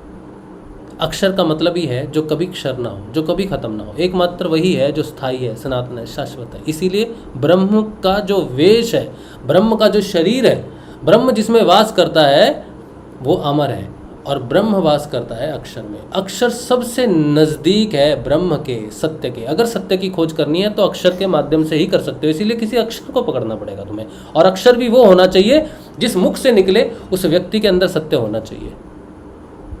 जो बाहर से समस्याओं का समाधान कर रहा है उससे भाग जाना, उसके अंदर नहीं है सत्य। क्योंकि जिसके अंदर सत्य होता है वो दूसरे को भी सत्य देता है, ताकि हर व्यक्ति अपनी सारी समस्याओं का समाधान कर सके उस सत्य से। कुछ समस्याओं के समाधान के लिए बाहरी उपाय नहीं देता। सच्चा गुरु और सत्य कभी बाहरी उपाय नहीं करता, बाहर से शांति कभी स्थापित नहीं करता, बाहर से संतोष कभी स्थापित नहीं करता, बाहर से ज़रूरतों को कभी पूरा नहीं करता, बल्कि अंदर उनकी पूर्ति करता है। संतोष तब प्रकट होगा जब अंदर असंतोष की पूर्ति हो जाएगी। तुम्हें आज लाखों रुपए की ज़रूरत है, तुम्हें कहीं से लाखों रुपए प्राप्त हो गए और आज तुम संतोषी हो गए, और जिसने तुम्हारी मदद की वो सत्य नहीं है। क्योंकि तुम्हें आज लाख की ज़रूरत है, कल 10 लाख की ज़रूरत होगी, फिर करोड़ों की ज़रूरत होगी। कहाँ जाओगे? कितनी बार जाओगे? सत्य एक बार अंदर प्रकट हो जाए तो तुम्हें कर्मों का ज्ञान हो जाएगा, तुम्हें इस जीवन का ज्ञान हो जाएगा कि हर व्यक्ति जो है कर्म के अनुसार ही अपने जीवन को जीता है। तुम अपने बच्चों की लाखों करोड़ों महल बना दो, लेकिन अगर उन्होंने जंगल में भटकना है तो उन्होंने जंगल में ही भटकना है। तुम कितने भी बड़े डॉक्टर बन जाओ, कितने भी बड़े हो जाओ, अगर तुम्हारी औलाद को अस्वस्थ रहना है, तुम्हारे पास कितना भी धन हो, उसने अस्वस्थ ही रहना है। इसकी लाइव एग्जाम्पल है। बुद्ध के पिता राजा थे, चाहते थे कि मेरा बेटा राजा बने, सब सुख सुविधाएं दी, घर में रखा, सत्य से भी दूर रखा, लेकिन क्या राजा बने बुद्ध? नहीं बने, भिक्षु बने। तो राजा होके भी अपने पुत्र के भविष्य को सुरक्षित नहीं कर पाया। तुम कौन? आज का राजा अंबानी है। अंबानी के पास किस हॉस्पिटल की कमी है, किस दवाई की कमी है, किस धन की कमी है, लेकिन उसके छोटे बेटे को देखो, एक ऐसी बीमारी से वो ग्रस्त है जिससे उसका मोटापा रुकता नहीं, इलाज नहीं है। जब तुम्हें सत्य का ज्ञान हो जाएगा तो तुम चुपचाप शांत होके, कर्मठ होके वही काम करोगे जो तुम्हें करना है। तुम्हारी कोई उतावलापन नहीं है, तुम्हें कहीं नहीं पहुंचना है, तुम्हें कहीं नहीं जाना है। तुम्हें सिर्फ एक मनुष्य होने के नाते तुम कर्मठ हो, काम करोगे, लेकिन तुम्हारे मन में जो चिरस्थायी शांति होगी वो तुम्हें हर भाग दौड़ से बचा लेगी, शांत और स्थायी कर देगी। आज ही शाश्वत सनातन सत्य तुम्हें प्राप्त हो जाए तो तुम्हारे मन में ऐसा संतोष प्रकट होगा कि तुम्हें कुछ मिला या नहीं मिला उससे तुम्हें कभी असंतोष नहीं होगा। तुम्हारा जीवन इस समय के पटल पर हमेशा के लिए जो है वो अमर हो जाएगा।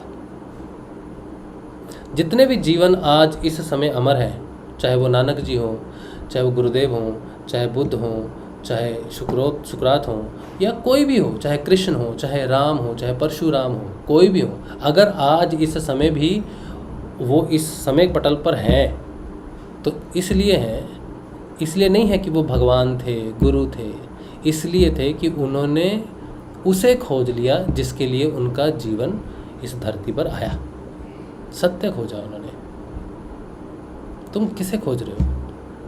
किसकी प्रतीक्षा कर रहे हो?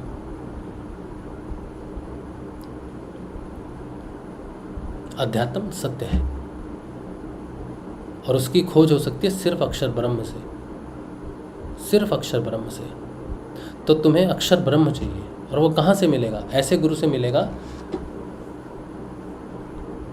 जो तुम्हें कुछ ना दे, बस एक अक्षर दे और कहे कि इसी अक्षर से तुम्हारी सारी समस्याओं का समाधान होगा। जैसे मुझे मिला। आज अगर मैं सत्य के बारे में इतनी बात कर रहा हूँ और मैं कह रहा हूँ कि सब कुछ ही सत्य है, तो जरूर मुझे कुछ तो कहीं मिला होगा जब मैं इतनी बड़ी बात कर रहा हूँ। अध्यात्म को मैं सिर्फ सत्य पे समेट दे रहा हूँ, तो मुझे किसी ने कुछ तो दिया होगा सत्य की जानकारी के बारे में, और जो भी मुझे मिला होगा वो अंदर से मिला होगा। क्योंकि ये तो बहुत बड़ी स्टेटमेंट है। अगर ये वीडियो सारी दुनिया में सबके सामने चला जाए तो कोई मुझे चैलेंज करे कि नहीं तुम झूठ बोल रहे हो, सत्य अध्यात्म कैसे हो सकता है, सत्य तो ये है। इस संसार में, इस पृथ्वी पटल पे जहां भी कोई भी मनुष्य है, अगर वो ये कह दे कि जो तुम बोल रहे हो कि सत्य ही अध्यात्म है और ये झूठ है और ये नहीं है, और उसने कुछ और पाया है, तो हम उसके चरण धो के पी लेंगे। अगर सत्य के अलावा अध्यात्म की कोई और डेफिनेशन निकलती है, इस पूरे संसार में कोई कह दे, या कोई ऐसा तत्वदर्शी हो या ऐसी कोई संत हो जिसने अपनी पुस्तक में ये लिखा हो कि अध्यात्म कुछ और है लेकिन सत्य नहीं है,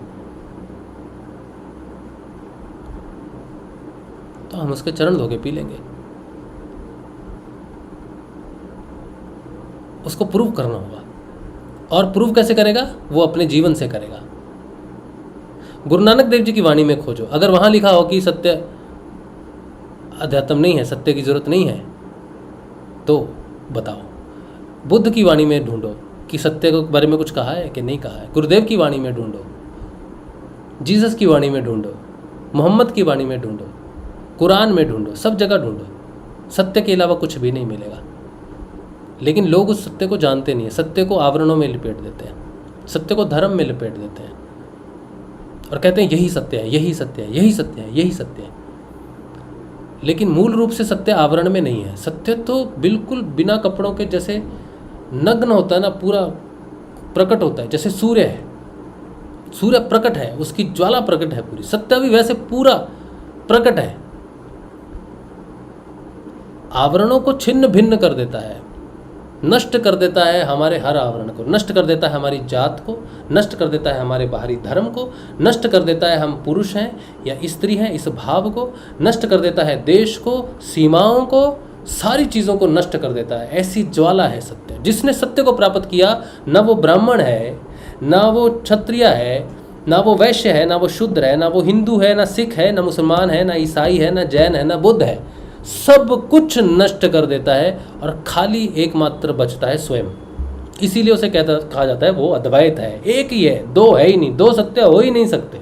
हिंदुओं का सत्य अलग हो, ईसाइयों का अलग हो, मुस्लिम का अलग हो, सिख का अलग हो, ऐसा हो ही नहीं सकता। सत्य दो हो ही नहीं सकते। जिसने भी बोला, चाहे हजारों साल पहले बोला, चाहे हजारों साल बाद बोलेगा, चाहे आज बोल रहा है, वही सत्य था, वही है और वही रहेगा, शाश्वत है, सनातन है। यही जीवन का सबसे बड़ा लक्ष्य है, जिसे प्राप्त करना है कि वो क्या है जो हजारों साल पहले भी था, आज भी था, उसे प्राप्त करना ही अध्यात्म है। सत्य को प्राप्त करना और सत्य को जानना ही अध्यात्म है। सत्य को जीवन में उतारना ही अध्यात्म है। सत्य सबके लिए अनिवार्य है, किसी एक के लिए अनिवार्य हो, दूसरे के लिए नहीं है। वो सफल है, उसके लिए नहीं है। तुम असफल हो, तुम्हारे लिए नहीं। सफल के लिए भी है और असफल के लिए भी है। जन्म जिसने ले लिया उसके लिए भी है, गर्भ में जो जन्म लेने वाला है उसके लिए भी है। जीवन की शुरुआत से लेकर मरने के अंतिम क्षण के बीच तक जिसकी कोई तलाश है तो वो सत्य है, और जिसने पा लिया है उसका जीवन नहीं है, फिर उसका जीवन नहीं है। जीवन बार बार घटित हो रहा है, सिर्फ इसलिए हो रहा है कि तुमने वो नहीं खोजा अभी तक जो तुम्हें खोजना है। अगर तुम नहीं खोजते, बार बार तुम्हें अवसर दिया जा रहा है जीवन में और तुम उसे नहीं खोजते जिसे तुम्हें खोजना है, फिर तुम्हें जीवन तो मिलेगा लेकिन वो नहीं मिलेगा जिसमें खोज की जरूरत है, क्योंकि तुम तो खोज नहीं रहे। कोयल नहीं खोज रही, बिल्ली नहीं खोज रही, बंदर नहीं खोज रहा, मच्छर नहीं खोज रहा, कुत्ता नहीं खोज रहा, शेर नहीं खोज रहा, कोई जानवर नहीं खोज रहा,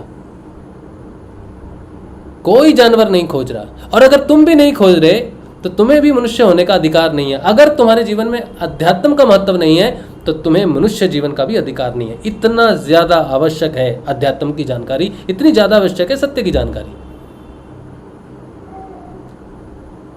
तुम्हें मनुष्य होने का अधिकार नहीं है अगर तुम अध्यात्म की जानकारी नहीं लेते। इतना बड़ा है ये, क्योंकि संसार में बहुत सारे जीव हैं जिनको जरूरत नहीं है, जिनको भोग की ज़रूरत है, सफलता की ज़रूरत है, खाने की ज़रूरत है, प्यार की ज़रूरत है, सब चीज़ों की ज़रूरत है, लेकिन सत्य की ज़रूरत नहीं है। तो जानवरों को सब मिलता है, पालतू कुत्तों को तो सब मिलता है, शेर को राज्य मिलता है, ताकत मिलती है, पावर मिलती है, लेकिन उसे सत्य नहीं चाहिए। कोई कर्मठ है, मैं कर्म करना चाहता हूँ, परिवार को पालना चाहता हूँ, तो कौवा पालता है, बिल्ली पालती है, बंदर पालता है। जीवन में सारे कामों के लिए तुम्हें अगर सब कुछ चाहिए तो वो सब जानवर के पास है। पावर है, भोजन है, प्यास है, संभोग है, सब कुछ है। लेकिन सिर्फ अगर उनके पास कुछ नहीं है तो स्वयं की खोज का कोई रास्ता नहीं है और ना ही कोई लालसा है।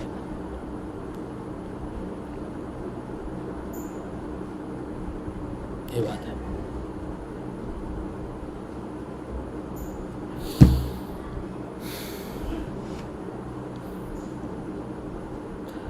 तो ये बात है। अब बात ये है कि आपने अगर ये सब सुना है, मेरी बात सब सुनी और सोच रहे होंगे कि अब हम क्या करें, कहाँ खोजें उस अक्षर को। तो जहाँ मैंने खोजा और जहाँ से मुझे मिला, मैं उसका पता बता सकता हूँ आपको। मैं सिर्फ ये जानकारी लेकर नहीं आया कि अध्यात्म क्या है, मैं ये भी जानकारी लेकर आया हूँ कि उस सत्य को खोजने में कौन मदद कर सकता है आपकी। मेरी मदद की है भगवान श्री गुरुदेव ने, और मेरे गुरुदेव का नाम है गुरुदेव श्री रामलाल जी स्याग। और वो बाहर से कुछ भी नहीं देते, मैं उनसे कभी भी नहीं मिला, मैं अपने गुरुदेव से कभी भी नहीं मिला। और अब वो शरीर में भी नहीं है। और जब मुझे सत्य की प्राप्ति हुई तब तक उन्होंने शरीर छोड़ दिया था। ये ऐसे रहस्य हैं, ये ऐसे सत्य हैं जो आपके उन भ्रमों को तोड़ेंगे जो ये कहते हैं कि गुरु से मिलना पड़ेगा, गुरु बाहर से कुछ बताएगा, या गुरु शरीर रूप में होना चाहिए। ये सारे भ्रम हैं।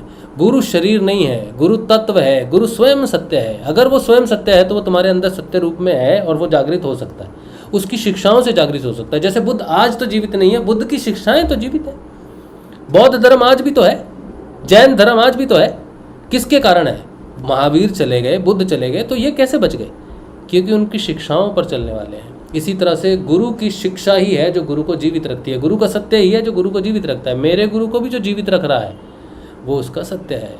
तो वो सत्य वो तुम्हें दे सकते हैं, और अगर तुम उनके कहे अनुसार, उनकी शिक्षाओं के अनुसार पालन करो, उनके बताए अनुसार वो प्रयत्न करो, वो खोज करो, तो तुम्हें वो सत्य प्रकट हो जाएगा जो उनके पास था, जो सबके पास था। वो तुम्हें भी प्राप्त हो सकता है तुम्हारे अंदर से। बस तुम्हें उनकी आज्ञा के अनुसार, गुरु की आज्ञा अनुसार पालन करना है। बड़ी सिंपल सी विधि है। इस कलयुग में कोई कर्म कांड कुछ भी नहीं है। गुरुदेव कहते हैं, मैंने आपसे कहा ना कि सत्य की जानकारी हो सकती है तो उसी से हो सकती है जो स्वयं सत्य का रक्षक हो, कवच हो, और वो है अक्षर। गुरुदेव एक मंत्र देते हैं, वो मंत्र संजीवनी मंत्र है, वो मंत्र चेतन मंत्र है। चेतन मंत्र इसलिए कहा गया कि उसके अंदर सत्यवास करता है। चेतन ही सत्य है, चेतना ही सत्य है। जब तक कोई व्यक्ति जीवित है तो हम उसे कहते हैं जीवित है, चेतन है।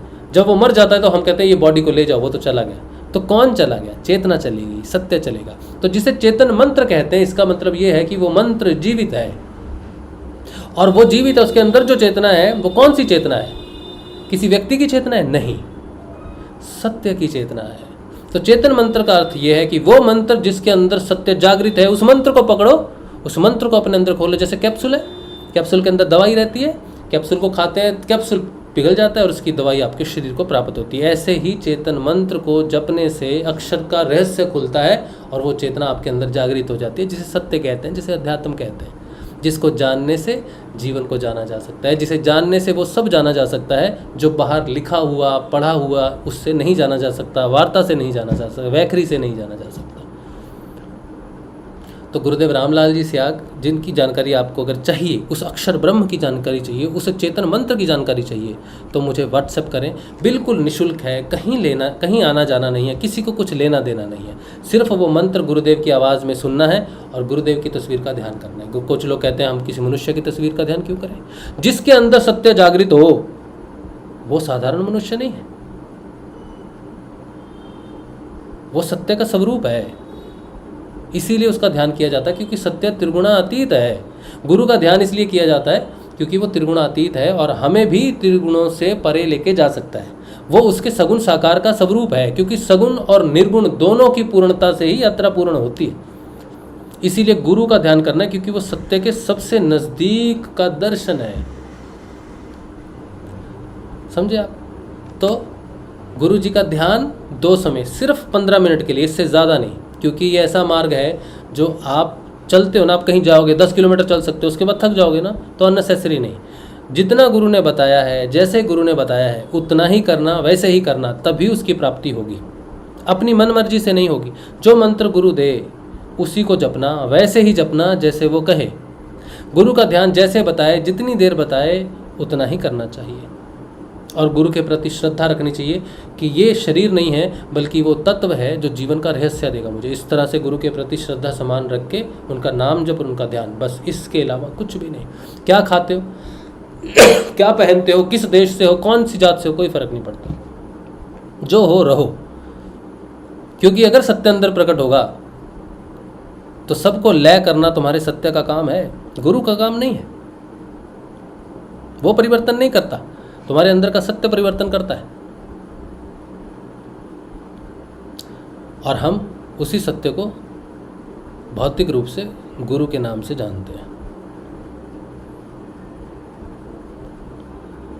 इसीलिए हम गुरु को नमस्कार करते हैं, उनको अपना जीवन समर्पित करते हैं। उनकी शिक्षाओं को आगे बढ़ाना ही सत्य को आगे बढ़ाना है, अध्यात्म को आगे बढ़ाना है। इसीलिए हम सत्संग करते हैं। जो हमें प्राप्त हुआ, जिससे प्राप्त हुआ, और उस प्राप्ति ने हमारे जीवन में क्या तूफान मचाया, उसके बारे में हम सत्संग करते हैं। और ये एक तूफान ही है। सत्य एक तूफान है, वो आएगा तो जो तुमने ये झूठ के झोंपड़े खड़े किए हैं सब नष्ट कर देगा और वो स्थापित कर देगा तुम्हें उस अवस्था में जो नग्न अवस्था है, जो शुद्ध अवस्था है, जिसे लोग देखना पसंद नहीं करते। लोग भागते हैं, अरे कहाँ से आ गया, अरे क्या बोल रहा है।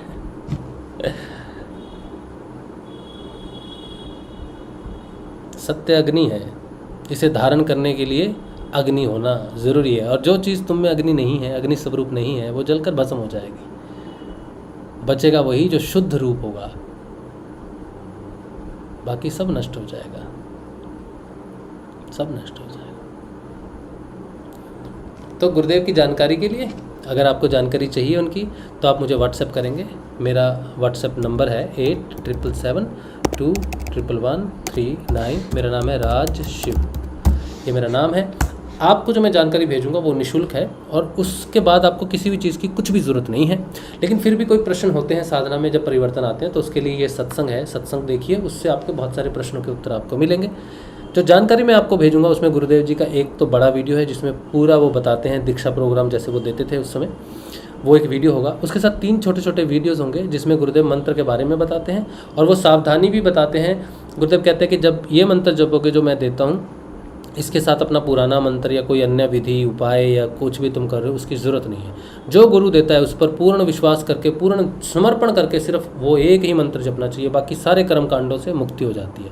तो अगर तुम गुरु की आज्ञा मानकर एक ही मंत्र जपोगे तो तुम्हें वो प्राप्त होगा। अगर तुम 10 चीज़ें करते रहे, ये करते रहे, वो करते रहे, माला करते रहे या इतना करते रहे, तो तुम्हें नहीं होगा। इसीलिए उनका आदेश है कि एक ही जपो। अगर 10 जपने हैं तो इसका तुम्हें लाभ नहीं होगा, जो जपना है जपते रहो, लेकिन मेरी आज्ञा का पालन करना है तो एक ही जपो जो मैं देता हूँ। इस तरह के 3 छोटे छोटे वीडियो हैं गुरुदेव के, 1-1, 1.5 मिनट के, वो सुन लीजिए। उसके बारे में आपको ये जानकारी हो जाएगी कैसे नाम को जपना है और उसके साथ क्या सावधानी है जपने के साथ। ठीक, अच्छा। और एक वीडियो है विस्तार में मैंने बनाया है उसको, वो मंत्र के बारे में बता रहा है कि मंत्र, मैंने उसमें मंत्र की व्याख्या की कि मंत्र क्या है, और मंत्र की व्याख्या के लिए एक PDF भी है 8 पेजेस का, वो भी भेजता हूँ। इसके अलावा क्योंकि ये जो साधना है इससे आपके अंदर की एक शक्ति जागृत हो जाती है जो आपके लिए स्वयं योग भी करवाती है और सारा मार्ग प्रशस्त भी करती है। ये समर्पण का मार्ग है, इसमें आपको कुछ नहीं करना है। जो कुछ भी है आंतरिक शक्ति करती है, जिसे माँ कहते हैं, कुंडलिनी कहते हैं। लोगों में कुंडलिनी की बहुत भ्रांतियाँ हैं, बहुत डरते हैं। उस पर मैंने एक पूरा वीडियो बनाया, 1 घंटे का होगा शायद, वो मैं आपको भेजता हूँ, जिससे आपके कुंडलिनी योग के बारे में सारे भ्रम दूर हो जाएंगे और आपका डर भी दूर हो जाएगा। उसके साथ ही एक और वीडियो है 1 घंटे का, उसमें मैंने सिद्ध योगों को लेकर कि जिस योग में हम आते हैं, जब नाम जपते हैं, गुरु का ध्यान करते हैं, तो वो कैसे हमें प्राप्त होता है। सिद्ध योग क्या है कि गुरु के पास जो कुछ भी है वो सिद्ध किया हुआ है, हमें उसके लिए अलग से प्रयास नहीं करना पड़ता। गुरु से जुड़ने से ही वो सारी चीज़ें हमें प्राप्त हो जाती हैं। ठीक है, एक वीडियो वो है।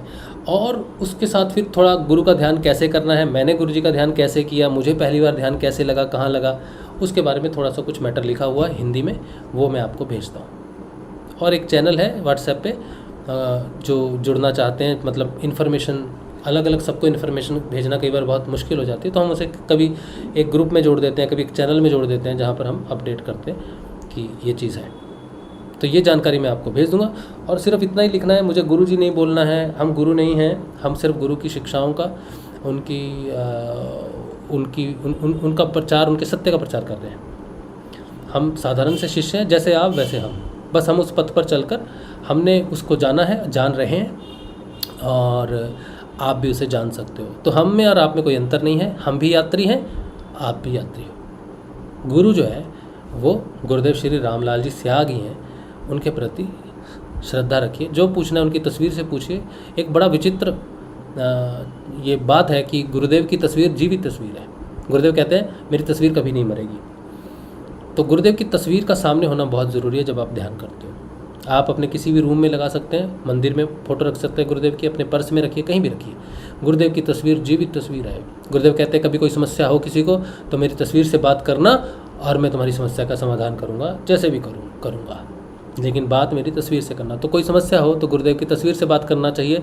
मेरे जैसे व्यक्तियों को नहीं ढूंढना चाहिए कि वो जानता होगा, वो बता देगा, वो पुराना है, वो गुरुदेव के साथ रहा है। कोई कुछ नहीं बता सकता, गुरुदेव बताएंगे, और किसके माध्यम से बताएंगे ये गुरुदेव का चयन होगा। इसीलिए सारी समस्याओं का समाधान गुरुदेव से मांगना चाहिए, किसी व्यक्ति के ऊपर निर्भर नहीं रखना चाहिए। जैन धर्म, बौद्ध धर्म में ये बड़ी विशेष बात है। कहते हैं कि जो अन्य व्यक्ति पर निर्भर हो जाए वो कभी अपने अंदर के गुरु को प्राप्त नहीं करता, क्योंकि वो बाहर निर्भर हो जाता है। इसलिए बाहर कभी किसी पर निर्भर नहीं होना चाहिए, बाहर से किसी गुरु पर भी निर्भर नहीं होना चाहिए कि वो समस्याओं का समाधान कर देगा, वो कर देगा, वो बता देगा क्या समस्या है तो समझ जाएंगे। नहीं, तुम्हारे अंदर सारी जानकारी है, तुम अंदर वाले से जुड़ो और वो तुम्हारी सारी समस्याओं का समाधान करेगा। जो अंदर वाले से जुड़ता है वो बाहर वालों का सबका रहस्य जान लेता है। तो अंदर वाले से जुड़ो, इसीलिए गुरु की तस्वीर से जुड़ो, वो साक्षात गुरु है, क्योंकि उनको 2 सिद्धियां हुई, निर्गुण निराकार सगुण साकार, जिसके कारण गुरुदेव कहते हैं कि मेरी तस्वीर कहीं भी रहेगी, जीवित रहेगी। इसीलिए उनकी तस्वीर का आदर करना, सदैव अपने पास रखना। जब भी गुरुदेव की जानकारी भेजो तो गुरुदेव की तस्वीर ज़रूर भेजना, और मैं भी जब आपको जानकारी भेजता हूँ तो गुरुदेव की एक तस्वीर ज़रूर भेजता हूँ उसके साथ। ठीक है, चलिए, तो ये रहा आज का सत्संग का पहला भाग। दूसरे भाग में हम श्रीमद् भागवत का अध्ययन करते हैं, वो हम करेंगे। पूनम मुझे पुस्तक दे देना। अच्छा, तो प्रश्न उससे पहले हम ले लेंगे, अगर प्रश्न मेरे लायक हैं तो। आप सबको जय श्री गुरुदेव। अगर आपको ये वीडियो अच्छा लगता है तो सहयोग करें। सत्संग चलाने के लिए सबके सहयोग की बड़ी ज़रूरत पड़ती है, बिना सहयोग के कोई भी सत्संग आगे नहीं बढ़ता है। सहयोग आप मेरे नंबर पर कर सकते हैं जो मैंने आपको दिया है, उसी पे ही है, फ़ोन पे, गूगल पे, सब कुछ उसी पे है। ये अभी का जो सत्संग चल रहा है ये भी सहयोग से ही चल रहा है, क्योंकि हमने अपना जीवन पूरा जो है हमने अपना पूरा जीवन जो है वो इसी सत्य के प्रचार में दे दिया है। तो यही है, यही हमें पालता है, यही हमें देखता है इस तरह। तो आप अगर सहयोग करना चाहें सत्य के प्रचार में तो आप हमें सहयोग कर सकते हैं अपनी क्षमता अनुसार। चलिए, तो प्रश्न लेते हैं आगे के, और चैनल को इसको शेयर करें, सब्सक्राइब करें, ताकि ये जो बात है दूर तक पहुँचे। आपके शेयर करने से, सब्सक्राइब करने से ही चैनल आगे बढ़ता है। संजीव शर्मा कह रहे हैं अध्यात्म एक व्यक्तिगत यात्रा है जो हमें अपने आप को बेहतर ढंग से समझने में मदद करती है और जीवन में अधिक शांति और संतुष्टि प्राप्त करने में मदद करती है। अधिक नहीं, जीवन में पूर्ण शांति और पूर्ण संतुष्टि प्रकट करती है, और ये सभी व्यक्तियों की व्यक्तिगत आंतरिक यात्रा है। बिल्कुल सही बात है। अध्यात्म हमारे भीतर ही है, हमें इसे बाहर नहीं ढूंढना होता बल्कि अपने भीतर तलाशना होता है। ध्यान, योग, प्रकृति के साथ समय बिताना और आत्मचिंतन जैसे तरीकों से हम अध्यात्म का अनुभव कर सकते हैं। आत्म का अनुभव जो है वो सत्य के अनुभव से जुड़ा हुआ है। जब सत्य अंदर प्रकट हो जाए व्यक्ति के, और वो अंधेरे उजाले दिन और रात में सत्य के पहरे में आ जाए सत्य उसका सुपरवाइज़र हो जाए, तब समझो अध्यात्म प्रकट हो गया, चाहे वो आप कहीं भी हो। फिर तो वो ध्यान और योग एक मार्ग जरूर है, ये सही बात है। फिर कह रहे हैं, बिल्कुल सही कहा आपने। गरीबदास जी भी अपनी वाणी में रहते हैं कि गरीब देही को सतगुरु कहे, यह सब धुंधर ज्ञान, 4 दाग आवे नहीं, बांकू सतगुरु जान। हाँ जानो, हाँ यही हो सकता है। मुझे इसका अभी अर्थ ढूंढने के लिए मुझे थोड़ा कंसंट्रेट करना पड़ेगा, लेकिन आपने जो भी लिखा होगा सत्य के बारे में ही लिखा होगा, तो बहुत अच्छी बात है। चलिए, तो आगे बढ़ते हैं। अब हमारा अध्ययन का समय है, थोड़ा अध्ययन हम करते हैं श्रीमद् भागवत का। देखना इसमें भी अगर हमें कुछ मिलेगा तो सत्य ही मिलेगा, है ना? सत्य के सिवा कहीं कुछ भी नहीं है।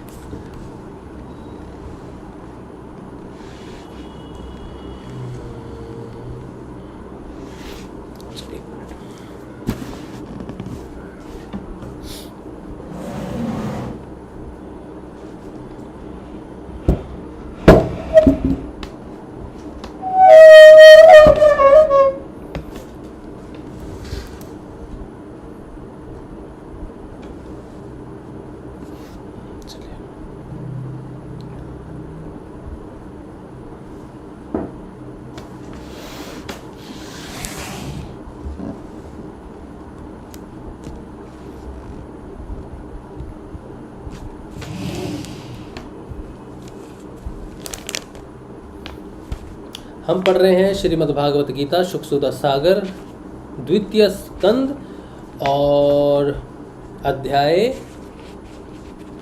4। जय श्री गुरुदेव। चलिए,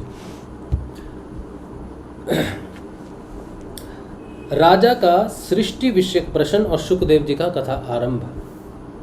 सूत जी कहते हैं, शुकदेव जी के वचन भगवत तत्व का निश्चय कराने वाले थे। उत्तरानंदन राजा परीक्षित ने उन्हें सुनकर अपनी शुद्ध बुद्धि भगवान श्री कृष्ण के चरणों में अनन्य भाव से समर्पित कर दी। शरीर, पत्नी, पुत्र, महल, पशु, धन, भाई, बंधु और निष्कंठक राज्य में नित्य के अभ्यास के कारण उनकी दृढ़ ममता हो गई थी। एक क्षण में ही उन्होंने उस ममता का त्याग कर दिया। शौनक आदि ऋषियों महामनस्वी परीक्षित ने अपनी मृत्यु का निश्चित समय जान लिया था, इसलिए उन्होंने धर्म, अर्थ और काम से संबंध रखने वाले जितने भी कर्म थे उनका संन्यास कर दिया। इसके बाद भगवान श्री कृष्ण में सुदृढ़ आत्म भाव को प्राप्त होकर बड़ी श्रद्धा से भगवान श्री कृष्ण की महिमा सुनने के लिए उन्होंने श्री शुकदेव जी से यही प्रश्न किया जिसे आप लोग मुझसे पूछ रहे हैं। परीक्षित ने पूछा, भगवत स्वरूप मुनिवर, आप परम पवित्र और सर्वज्ञ हैं। आपने जो कुछ कहा है वह सत्य एवं उचित है। जो कहा है वो सत्य है और सत्य और उचित है। देखो, सत्य की बात हर जगह है, सत्य के बिना अध्यात्म में कुछ भी नहीं है। आप ज्यों ज्यों भगवान की कथा कहते जा रहे हैं त्यों तो मेरे अज्ञान का पर्दा फटता जा रहा है। मैं आपसे फिर भी यह जानना चाहता हूँ कि भगवान अपनी माया से इस संसार की सृष्टि कैसे करते हैं। इस संसार की रचना तो इतनी रहस्यमयी है कि ब्रह्मादि समर्थ लोकपाल भी इसके समझने में भूल कर बैठते हैं। भगवान कैसे इस विश्व की रक्षा और फिर संहार करते हैं। अनंत शक्ति परमात्मा किन किन शक्तियों का आश्रय लेकर अपने आप को ही खिलौने बनाकर खेलते हैं। वे बच्चों के बनाए हुए घरौंदों की तरह ब्रह्मांड को कैसे बनाते हैं और फिर किस प्रकार बात की बात में मिटा देते हैं। भगवान श्री हरि की लीलाएं बड़ी ही अद्भुत अचिंत्य हैं। इसमें संदेह नहीं है कि बड़े बड़े विद्वानों के लिए भी उनकी लीला का रहस्य समझना अत्यंत कठिन प्रतीत होता है। भगवान तो अकेले ही हैं। वे बहुत से कर्म करने के लिए पुरुष रूप से प्रकृति के विभिन्न गुणों को एक साथ ही धारण करते हैं। मेरे हिंदी के कुछ शिष्य मतलब हिंदी के जो स्टूडेंट हैं, तो वो मेरी गलतियाँ निकालते हैं हिंदी में। मैं जब हिंदी तो मुझे वो उनकी वो बात बड़ी अच्छी लगती है। वैसे तो देखो, कोई टीचर हो और शिष्य उसकी गलती लगा तो टीचर को बड़ा बुरा लगना चाहिए, अरे मेरी गलती निकाल रहा है। लेकिन जिस दिन वो पहली बार मेरे पास पढ़ने आते हैं ना, तो मैं उनसे कहता हूँ, देखो बेटा, तुम्हें अपने अंदर के शिष्य अपने अंदर के टीचर को खोजना है। क्योंकि अगर तुमने अंदर वाले को खोजा ना, जैसे हमारे गुरुदेव ने हमें शिक्षा दी, हम उसी को आगे बोलते हैं कि तुमने अंदर वाले को खोजा ना तो तुम्हें बाहर वाले की ज़रूरत नहीं पड़ेगी। तो तुम्हें अंदर से ध्यान से जांच करनी होगी, परख करनी होगी, मेरी भी परख करनी होगी, मैं क्या पढ़ा रहा हूँ उसकी परख करनी होगी। सिर्फ मैंने बोल दिया उसको सत्य मान के नहीं बैठना, तो तुम्हें उसकी परख करनी है, ढूंढना है क्या है। तो एक शब्द है जो मेरा वो शब्द सुधरता ही नहीं है। मैं कितना भी प्रयास करता हूँ ना, वो शब्द का उच्चारण अशुद्ध ही रहता है, और वो शब्द है प्राप्त। तो मैं क्या बोलता हूँ मुझे मालूम भी नहीं है। तो वो मुझे कहते हैं, सर प्राप्त नहीं, हाँ तो वो कहते हैं, सर प्राप्त नहीं, प्राप्त तो बोलते हाँ प्राप्त। तो उनकी बात मुझे कई बार पढ़ते हुए बहुत याद आ जाती है। तो मैं उनको कहता हाँ देखो परख करनी चाहिए, हाँ सही परख होनी चाहिए, तो तुम सुनो ध्यान से। अच्छा, अथवा अनेकों अवतार ग्रहण करके उन्हें क्रमशः धारण करते हैं। और एक चीज़ है जो अब मैं उनकी बात क्यों कर रहा हूँ मुझे नहीं मालूम, लेकिन मैं उन्हें कहता हूँ कि देखो हम भूल करेंगे, हम जब पढ़ेंगे ना तो हम भूल करेंगे, लेकिन भूल को सबसे पहले कौन पकड़ता है ये देखना होगा। तो ये नहीं कि मैं जानबूझकर भूल करूँगा, मुझसे भूल होगी क्योंकि मैं सब कुछ जानता हूँ, ऐसा तो नहीं है, मैं भी तुम्हें पढ़ा रहा हूँ, मैं भी कुछ जान रहा हूँ तुमसे। तो भूल को पकड़ना होगा, तो तुम्हें सजग रहना होगा, अंदर वाले को सजग रहना है, कानों को सजग रहना होगा कि अंदर क्या पहुँच रहा है। तो हम बहुत बार कुछ पढ़ाते हैं तो अलग तरह से पढ़ाते हैं, तो बहुत सारी चीज़ों को हम सुधार करते हैं। जब गलती होती है तो पता चल जाता है कि ये गलती है, तो फिर उसको सुधारते हैं, स्वाध्याय करते हैं। क्षमा याचना नहीं, अहंकार नहीं कि अरे मैं तो टीचर हूँ, मैंने गलती कैसे कर दी। नहीं, गलती करने से तो और मज़ा आता है, अच्छा लगता है कि हाँ हो सकती है गलती, हाँ अच्छी बात है, हम साधारण इंसान हैं, हम सब कुछ नहीं जानते। तो उन्हें मैं कहता हूँ कि मुझे भूलने का अधिकार है,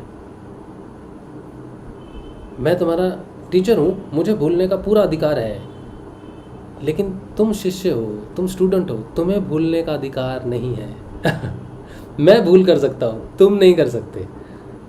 आज तुम स्टूडेंट हो, तुम जब सिखाओगे ना तो सिखाने के लिए तुम्हें नए नए तरीके खोजने पड़ेंगे। कुछ तरीके तुम अपनाओगे तो वो सही आएंगे नहीं उस तरह से जिस तरह से तुम लाना चाहते हो, तो तुम उन रस्तों को बदलोगे ताकि तुम सही तरीके से कैसे उस चीज़ को नीचे उतार सको। शिक्षक का जीवन जो है वो एक वैज्ञानिक की तरह है, एक खोज का जीवन है। जो रास्ता एक ही है उसे बार बार बताने में नहीं, अलग अलग रास्तों से पहुंचा जा सकता है। खोज का जीवन है शिक्षक का। तो खोज कई बार हम खोज करते करते करते करते इधर उधर भी निकल सकते हैं, लेकिन हमें पता होना चाहिए कि जहाँ हम पहुँचना चाहते हैं वहाँ हम नहीं पहुँच रहे। तो शिक्षक जो है उसको नए रास्ते खोजने की बहुत ज़रूरत है, ताकि उसके जो स्टूडेंट हैं वो भी नए रास्तों को खोजें, उन सत्यों को जाने जिनको पहले नहीं जाना हुआ है। तो ये चीज़ अध्यात्म में भी आती है और ये चीज़ भौतिकवाद में भी आती है। खोज सब जगह है, रास्ते अलग हो सकते हैं, तो वो नहीं, उनको नहीं भूलना है क्योंकि उनको आगे एग्ज़ाम्स भी देने हैं, इसीलिए उनको भूलने का अधिकार नहीं है। अच्छा चलिए, पता नहीं ये कितनी बातें किधर की हैं, लेकिन मुझे उनकी याद आ जाती है जब मैं पढ़ता हूँ तो, और भी उनकी याद आ रही है। अभी मैं भागवत अध्ययन कर रहा हूँ, लेकिन बातें मैं कहीं और की कर रहा हूँ क्योंकि ये सब जुड़ा हुआ है, सारा संसार जुड़ा हुआ है आपस में। उनकी पुस्तकें हैं ना, कोई क्लास 6 में पढ़ता है, 3 स्टूडेंट है अभी तक, तो 6 में है, 7 में है और 8 में है। उनकी पुस्तकों में ना ज्ञान भरा पड़ा है। अब मैं उनकी पुस्तकें पढ़ता हूँ ना तो मुझे बड़ा अच्छा लगता है, बहुत अच्छा लगता है। उनको नहीं अच्छा लगता, मुझे बहुत अच्छा लगता है, बहुत अच्छा लगता है। अब सारी पुस्तकें पढ़नी मुझे बहुत अच्छी लगती है, चाहे वो कोई भी हो, चाहे कहानियों की हो, चाहे कविताओं की हो, चाहे आध्यात्मिक पुस्तकें हो। मुझे किसी पुस्तक में कोई ज़्यादा अंतर नज़र वैसे नहीं आता। मुझे सारी पुस्तकों में कोई कहानी है, कोई शिक्षा दे रहा है किसी कहानी में कि ज़्यादा दयावान होना नहीं चाहिए, सही मात्रा में होना चाहिए तो उनमें भी मुझे बहुत मज़ा आता है। हर अक्षर में मुझे प्रेम हो गया, मुझे अक्षर से प्रेम हो गया, मुझे ज्ञान से प्रेम हो गया। ज्ञान की वृद्धि, ऐसा नहीं कि मुझे ज्ञान की लालसा है तो मैं ज्ञान ढूंढ रहा हूँ, नहीं, मुझे हर जगह ज्ञान प्राप्त होता है। मेरे बच्चों को पढ़ाने में भी वो संतुष्टि, वो आनंद, वो ज्ञान प्रकट होता है जो मुझे बड़ी खुशी और आनंद देता है। अक्षर का हर स्वरूप मुझे आनंद देता है, इसीलिए मुझे प्रश्न बहुत अच्छे लगते हैं। अच्छा चलो, तो ये जो मैं बात बता रहा हूँ ना आपको, गुरुदेव ने एक बार कहा, गुरुदेव कहते हैं कि जो बच्चे पढ़ने में नालायक हैं, 3rd डिवीज़न आते हैं, वो भी 1st डिवीज़न आते हैं, लेकिन किस आधार पर आते हैं? आपने देखो, आप बहुत बच्चों को, गुरुदेव रामलाल जी स्याग से जो बच्चे जुड़े हुए हैं ना, उनकी आप अनुभूति सुनोगे। वो अनुभूतियाँ मुझे बिल्कुल बेकार लगती हैं और मैं उनको सिरे से खारिज करता हूँ। जहाँ पर बच्चे कहते हैं कि हमें गुरुदेव ने एग्ज़ाम पेपर दिखा दिया, हमें पहले पता चल गया कि एग्ज़ाम में क्या आने वाला है। ये तुम्हारे जीवन को सफल नहीं करेगा बच्चों। ये अनुभव, ये अनुभूतियाँ, इस तरह की सहायता गुरुदेव की आपके जीवन में आपको जीवन का मूल नहीं देंगी। गुरुदेव कैसे मदद करते हैं? गुरुदेव ने ये बात बताई है, कि 3rd डिवीज़न वाला 1st डिवीज़न क्यों आता है। गुरुदेव कहते हैं जब कोई बच्चा ध्यान करता है तो वो ध्यान लगाता है तो ध्यान कंसंट्रेशन को इम्प्रूव करता है। यहाँ जब उसकी कंसंट्रेशन होने लग जाती है, उसका ध्यान लगने लग जाता है, तो पुस्तकों में भी उसका ध्यान लगने लग जाता है। पुस्तकों से भी उसको वो कंसंट्रेशन होने से वो चीज़ को समझ लेता है। और सही समय पर जब एग्ज़ाम में सारी कंसंट्रेशन की ज़रूरत होती है तो उसे वो सब याद आ जाता है जो उसने एक बार भी पढ़ा हो। तो कंसंट्रेशन से बच्चों को वो सारी मेमोराइज चीज़ें होती हैं, या बच्चे वही पढ़ते हैं जो उनको इम्पोर्टेंट लगता है, क्योंकि कंसंट्रेशन बहुत इंप्रूव हो जाती है। आप अपने परिवर्तन को सही तरीके से वैज्ञानिक ढंग से सामने रखो, चमत्कार के हिसाब से सामने मत रखो। नहीं तो गुरुदेव को चमत्कार के रूप में लोग देखेंगे और बच्चे इसलिए जुड़ेंगे कि गुरुदेव एग्जाम दिखाते हैं। नहीं बेटा, तुमने कभी ना कभी वो पढ़ा होगा, या तुम्हें अंदर से प्रेरणा हुई होगी कि सबसे ज़्यादा महत्वपूर्ण पूरे साल में जब टीचर ने पढ़ाया तो तुम्हें सबसे ज़्यादा महत्वपूर्ण क्या लगता है। ये तुम्हारे अंदर की प्रेरणा है जो तुम्हारे नाम जप से और तुम्हारे ध्यान से प्रकट हुई है। इसीलिए तुमने वही पढ़ा जो तुम्हें सबसे महत्वपूर्ण लगा, और तुम उस पढ़े हुए को कंसंट्रेशन कर सके, एग्ज़ाम में भी कंसंट्रेट कर सके, इसीलिए एग्ज़ाम में भी तुमको वो चीज़ें याद रही। गुरुदेव ने तुम्हारी मदद की, लेकिन कंसंट्रेशन के हिसाब से की, तुम्हारे अंदर इंप्रूवमेंट करके की, कोई मैजिक नहीं किया बेटा। सिद्ध योग मैजिक नहीं है। सिद्ध योग हमारे अंदर का सुधार है, हमारी मेमोरी का सुधार है, हमारी इम्यूनिटी का सुधार है। आज मैं अक्षर से प्रेम करता हूँ, मुझे तो कोई एग्ज़ाम नहीं देना है, कोई एग्ज़ाम नहीं देना है। लेकिन आज मैंने आपको जो बुद्ध के बारे में बताया वो मैंने क्लास 8 के बच्चे की पुस्तक में पढ़ा, हिंदी की पुस्तक में। मैंने तो बुद्ध की जीवनी नहीं पढ़ी, तो मुझे उसका पढ़ा हुआ आज सत्संग में काम क्यों आ रहा है। मैं क्या कहूँगा, गुरुदेव का क्या चमत्कार है, गुरुदेव ने वहाँ पढ़ाया मुझे और यहाँ लगाया मुझे। मैं इसको चमत्कार नहीं मानता, मैं इसको मानता हूँ कि गुरुदेव ने मेरे अंदर अक्षर के प्रति प्रेम प्रकट किया है।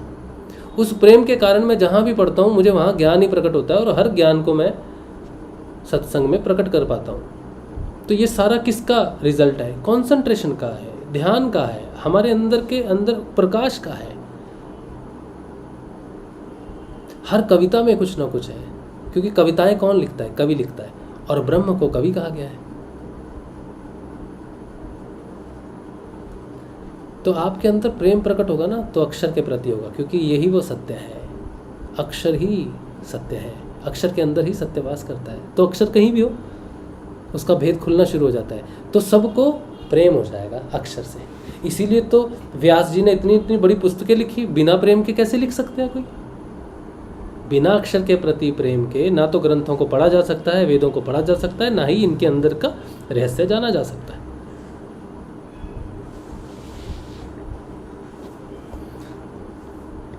चलिए आगे बढ़ते हैं। चलो तो कहाँ थे? भगवान श्री हरि की लीलाएं बड़ी ही अद्भुत अचिंत्य हैं, इसमें संदेह नहीं है कि बड़े बड़े विद्वानों के लिए भी उनकी लीला का रहस्य समझना अत्यंत कठिन प्रतीत होता है। भगवान तो अकेले ही हैं, वे बहुत से कर्म करने के लिए पुरुष रूप से प्रकृति के विभिन्न गुणों को एक साथ ही धारण करते हैं, अथवा अनेकों अवतार ग्रहण करके उन्हें क्रमशः धारण करते हैं।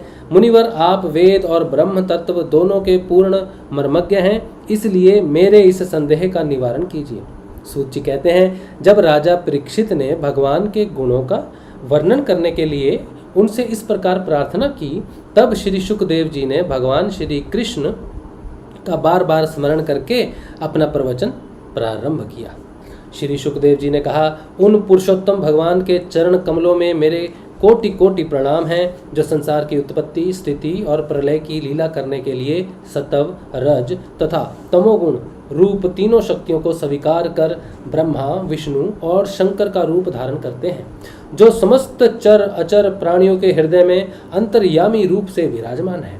क्या बात है! जो समस्त चर अचर प्राणियों के हृदय में अंतर्यामी रूप से विराजमान है, जिनका स्वरूप और उसकी उपलब्धि का मार्ग बुद्धि के विषय नहीं है, जो स्वयं अनंत हैं तथा जिनकी महिमा भी अनंत है।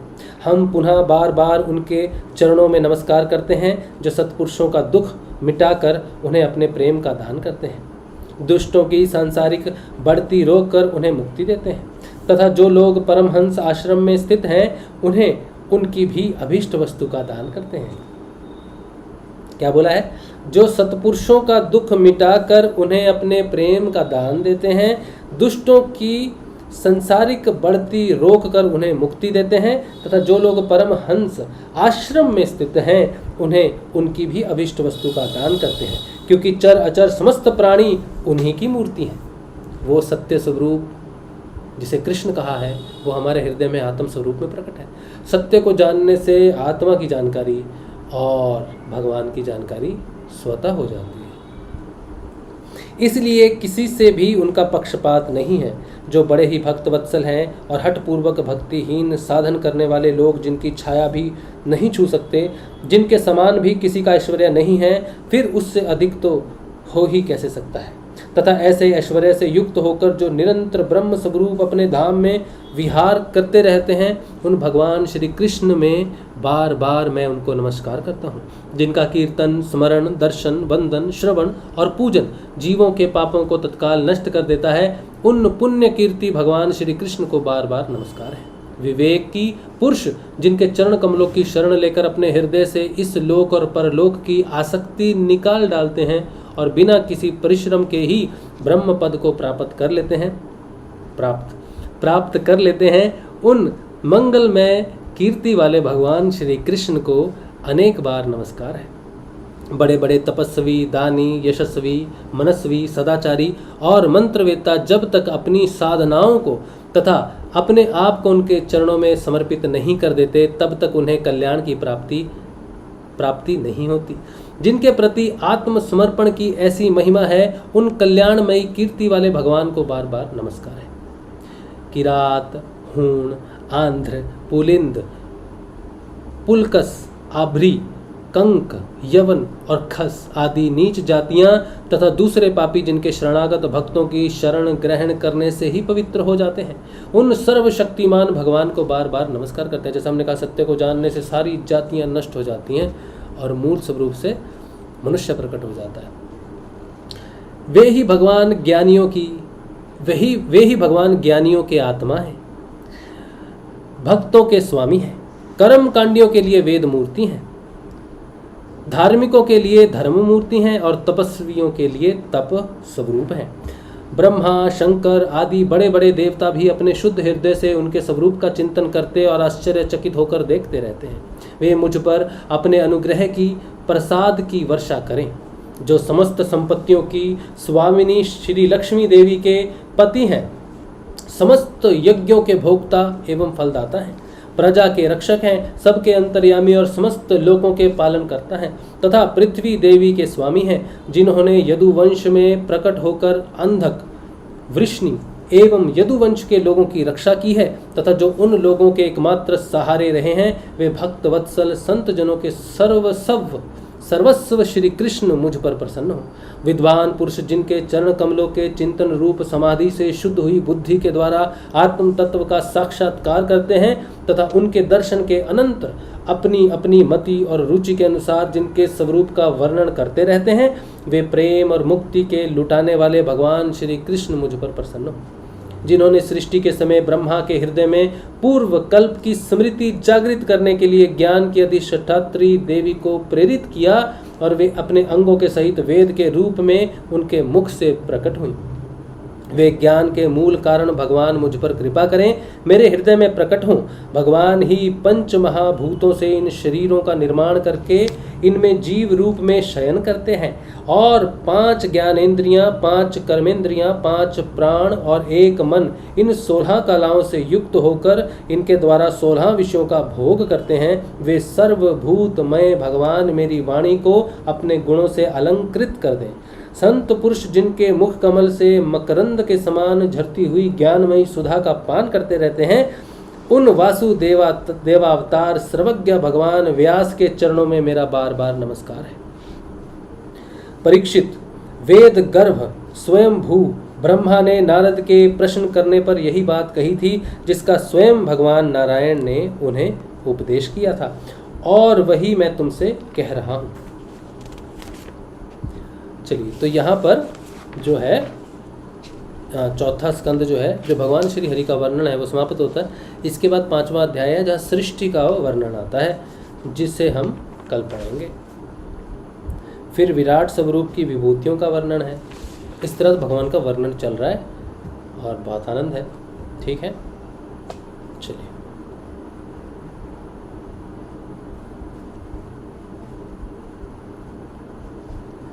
चलो, तो प्रश्न क्या है? रीना कह रही है सत्यमेव जयते। बिल्कुल सही बात है, सत्यमेव जयते, ये बहुत सही बात है। कितना सही किसी ने बोला है ना, सत्य में ही जय है। क्या बात है। और जिसकी जय हो जाए मतलब उसके पास सत्य है। सत्य के पथ पे चलने वाले को भी सत्य की प्राप्ति होती है और जीतने वाले को भी सत्य की प्राप्ति होती है। सिर्फ सत्य से ही धर्म की स्थापना होती है। और धर्म की स्थापना, धर्म युद्ध जो किया भगवान ने, उसको सत्य के लिए किया। धर्म और सत्य दोनों ही एक दूसरे के लिए है। एक पथ है तो एक लक्ष्य है। अच्छा, नर्सरी से ही अध्यात्म पढ़ना चाहिए। हाँ बिल्कुल, बच्चों को शुरू से ही बच्चों को बताना चाहिए कि बेटा स्वयं को जानने की यात्रा है तुम्हारा जीवन। कंपटीशन तो होते रहेंगे लेकिन स्वयं को जानना भी तुम्हारा कर्तव्य है। बिना किसी स्क्रिप्ट के आप कैसे इतनी देर तक कैसे बोलते हैं? हाँ, ये थोड़ा सा अचंभा है मुझे भी। कैसे बोलता हूँ मालूम नहीं। तो गुरुदेव ने कहा है कि बोलने वाले जो होते हैं वो गुरु होते हैं। विवेकानंद जी एक बार भाषण दे रहे थे कहीं, तो आउट ऑफ कॉन्टेक्स्ट चले गए। प्रश्न उत्तरों के चक्कर में कॉन्टेक्स्ट से बाहर चले गए। जो उन्होंने बोलना था उसके बाहर चले गए, जिसका उन्हें ज्ञान नहीं था। लेकिन उस दिन वो बोले और लोगों ने बहुत तालियां बजाई कि उन्हें बहुत अच्छा लगा। तो फिर उन्होंने कहा कि मैं मूर्ख समझ रहा था कि मैं बोल रहा हूँ, लेकिन बोलने वाले थे श्री रामकृष्ण परमहंस। तो हम कैसे बोल लेते हैं? क्योंकि हमारे अंदर जो बैठा है बोलने वाला, उनका नाम है गुरुदेव श्री रामलाल जी से आगे। तो मैं भी अचंभित हो जाता हूँ। एक बार जब सत्संग शुरू हुए थे पहले, तो एक गुरु बहन थी, वो पुलिस में बहुत बड़े पद पर थी और बहुत सी बातें वो करती थी। अभी पता नहीं जुड़ी हुई हैं, देखती हैं कि नहीं है। मुंबई से थी वो, मुझे नाम अभी उनका याद नहीं आ रहा। उन्होंने मुझसे कहा कि राशिद, शुरू में जो 10-12 तुम्हारा जो ज्ञान है, तुम जो बोलते हो, ये कितना होगा? 10 हो जाएंगे सत्संग, 15-20 सत्संग हो जाएंगे, उसके बाद तुम क्या करोगे? तो मैंने कहा बात तो सही है, ज्ञान तो हमको है नहीं, तो 10-15 सत्संग होने के बाद क्या करेंगे, क्या बोलेंगे? लेकिन वो बात है। और आज 4 साल होने जा रहे हैं, 4 साल से ज़्यादा। हमको नहीं मालूम, आज भी नहीं मालूम था। सत्संग का समय निश्चित नहीं होता कि 7:30 होगा, 7:45 होगा, 8 बजे होगा, 8:15 होगा, 8:30 होगा। सब बोलते हैं निश्चित करो, लेकिन समय निश्चित इसलिए नहीं होता है कि हमको मालूम ही नहीं रहता कि हमने क्या बोलना है। तो बड़ी मुश्किल से सोच के खोज क्या होगा। तो बड़े क्रिटिकल समय में हमको पता चलता है कि चलो ये चयन करते हैं कि क्या है। तो और आप मेरा सत्संग जब शुरू से देखोगे ना, आप देखोगे कि हम क्या बोल रहे हैं, सोच के क्या बोलें। लेकिन जब वो धारा बहती है गुरु जी की, तब मेरे को सांस लेने का भी समय नहीं देते। मैं अगर सांस भी लूँगा तो वो धारा छूट जाएगी, तो सांस भी नहीं ले सकता, ऐसे इतनी तेज़ी से वो धारा बहती है। भगवान श्री गणेश जब महाभारत लिख रहे थे तो व्यास जी ने कहा था रुक नहीं सकते। तो उनकी कलम जो थी वो टूट गई या क्या हुआ पता नहीं। तो अब वो रुक नहीं सकते कलम के लिए, तो उन्होंने अपना दांत तोड़ा और दांत से लिखना शुरू किया। तो जब वो गुरु बोलते हैं तो रुकने का समय नहीं देते, रुक नहीं सकते। तो सांस को भी रोक के कहीं बीच में फंसाना पड़ता है। ये बात है, ये बहुत अच्छी बात है। चलिए, जो आज का सत्संग है वो श्री गुरुदेव के श्री चरणों में रखते हैं। कल मिलेंगे हम लोग, कल शाम के ध्यान में। सुबह का ध्यान अभी कुछ दिन के लिए बंद रखते हैं क्योंकि कलकत्ता का वेदर भी बहुत अजीब है। बारिश ही होती जा रही है, रुक ही नहीं रही। बहुत दिन से बारिश हो रही, 2 दिन से हो रही है शायद। हाँ, तो वैसे भी हमारे शरीर में कुछ परिवर्तन चल रहे हैं और ये परिवर्तन अभी स्थायी नहीं हुए हैं। तो शरीर में थोड़ा परिवर्तन हो जाए, स्थायी हो जाए, तब उसके बाद हम सुबह का भी ध्यान शुरू करेंगे। ठीक है, नहीं तो कल के शाम के ध्यान में हम मिलेंगे 6:30 बजे और सत्संग में। जय श्री गुरुदेव, जय श्री दादा।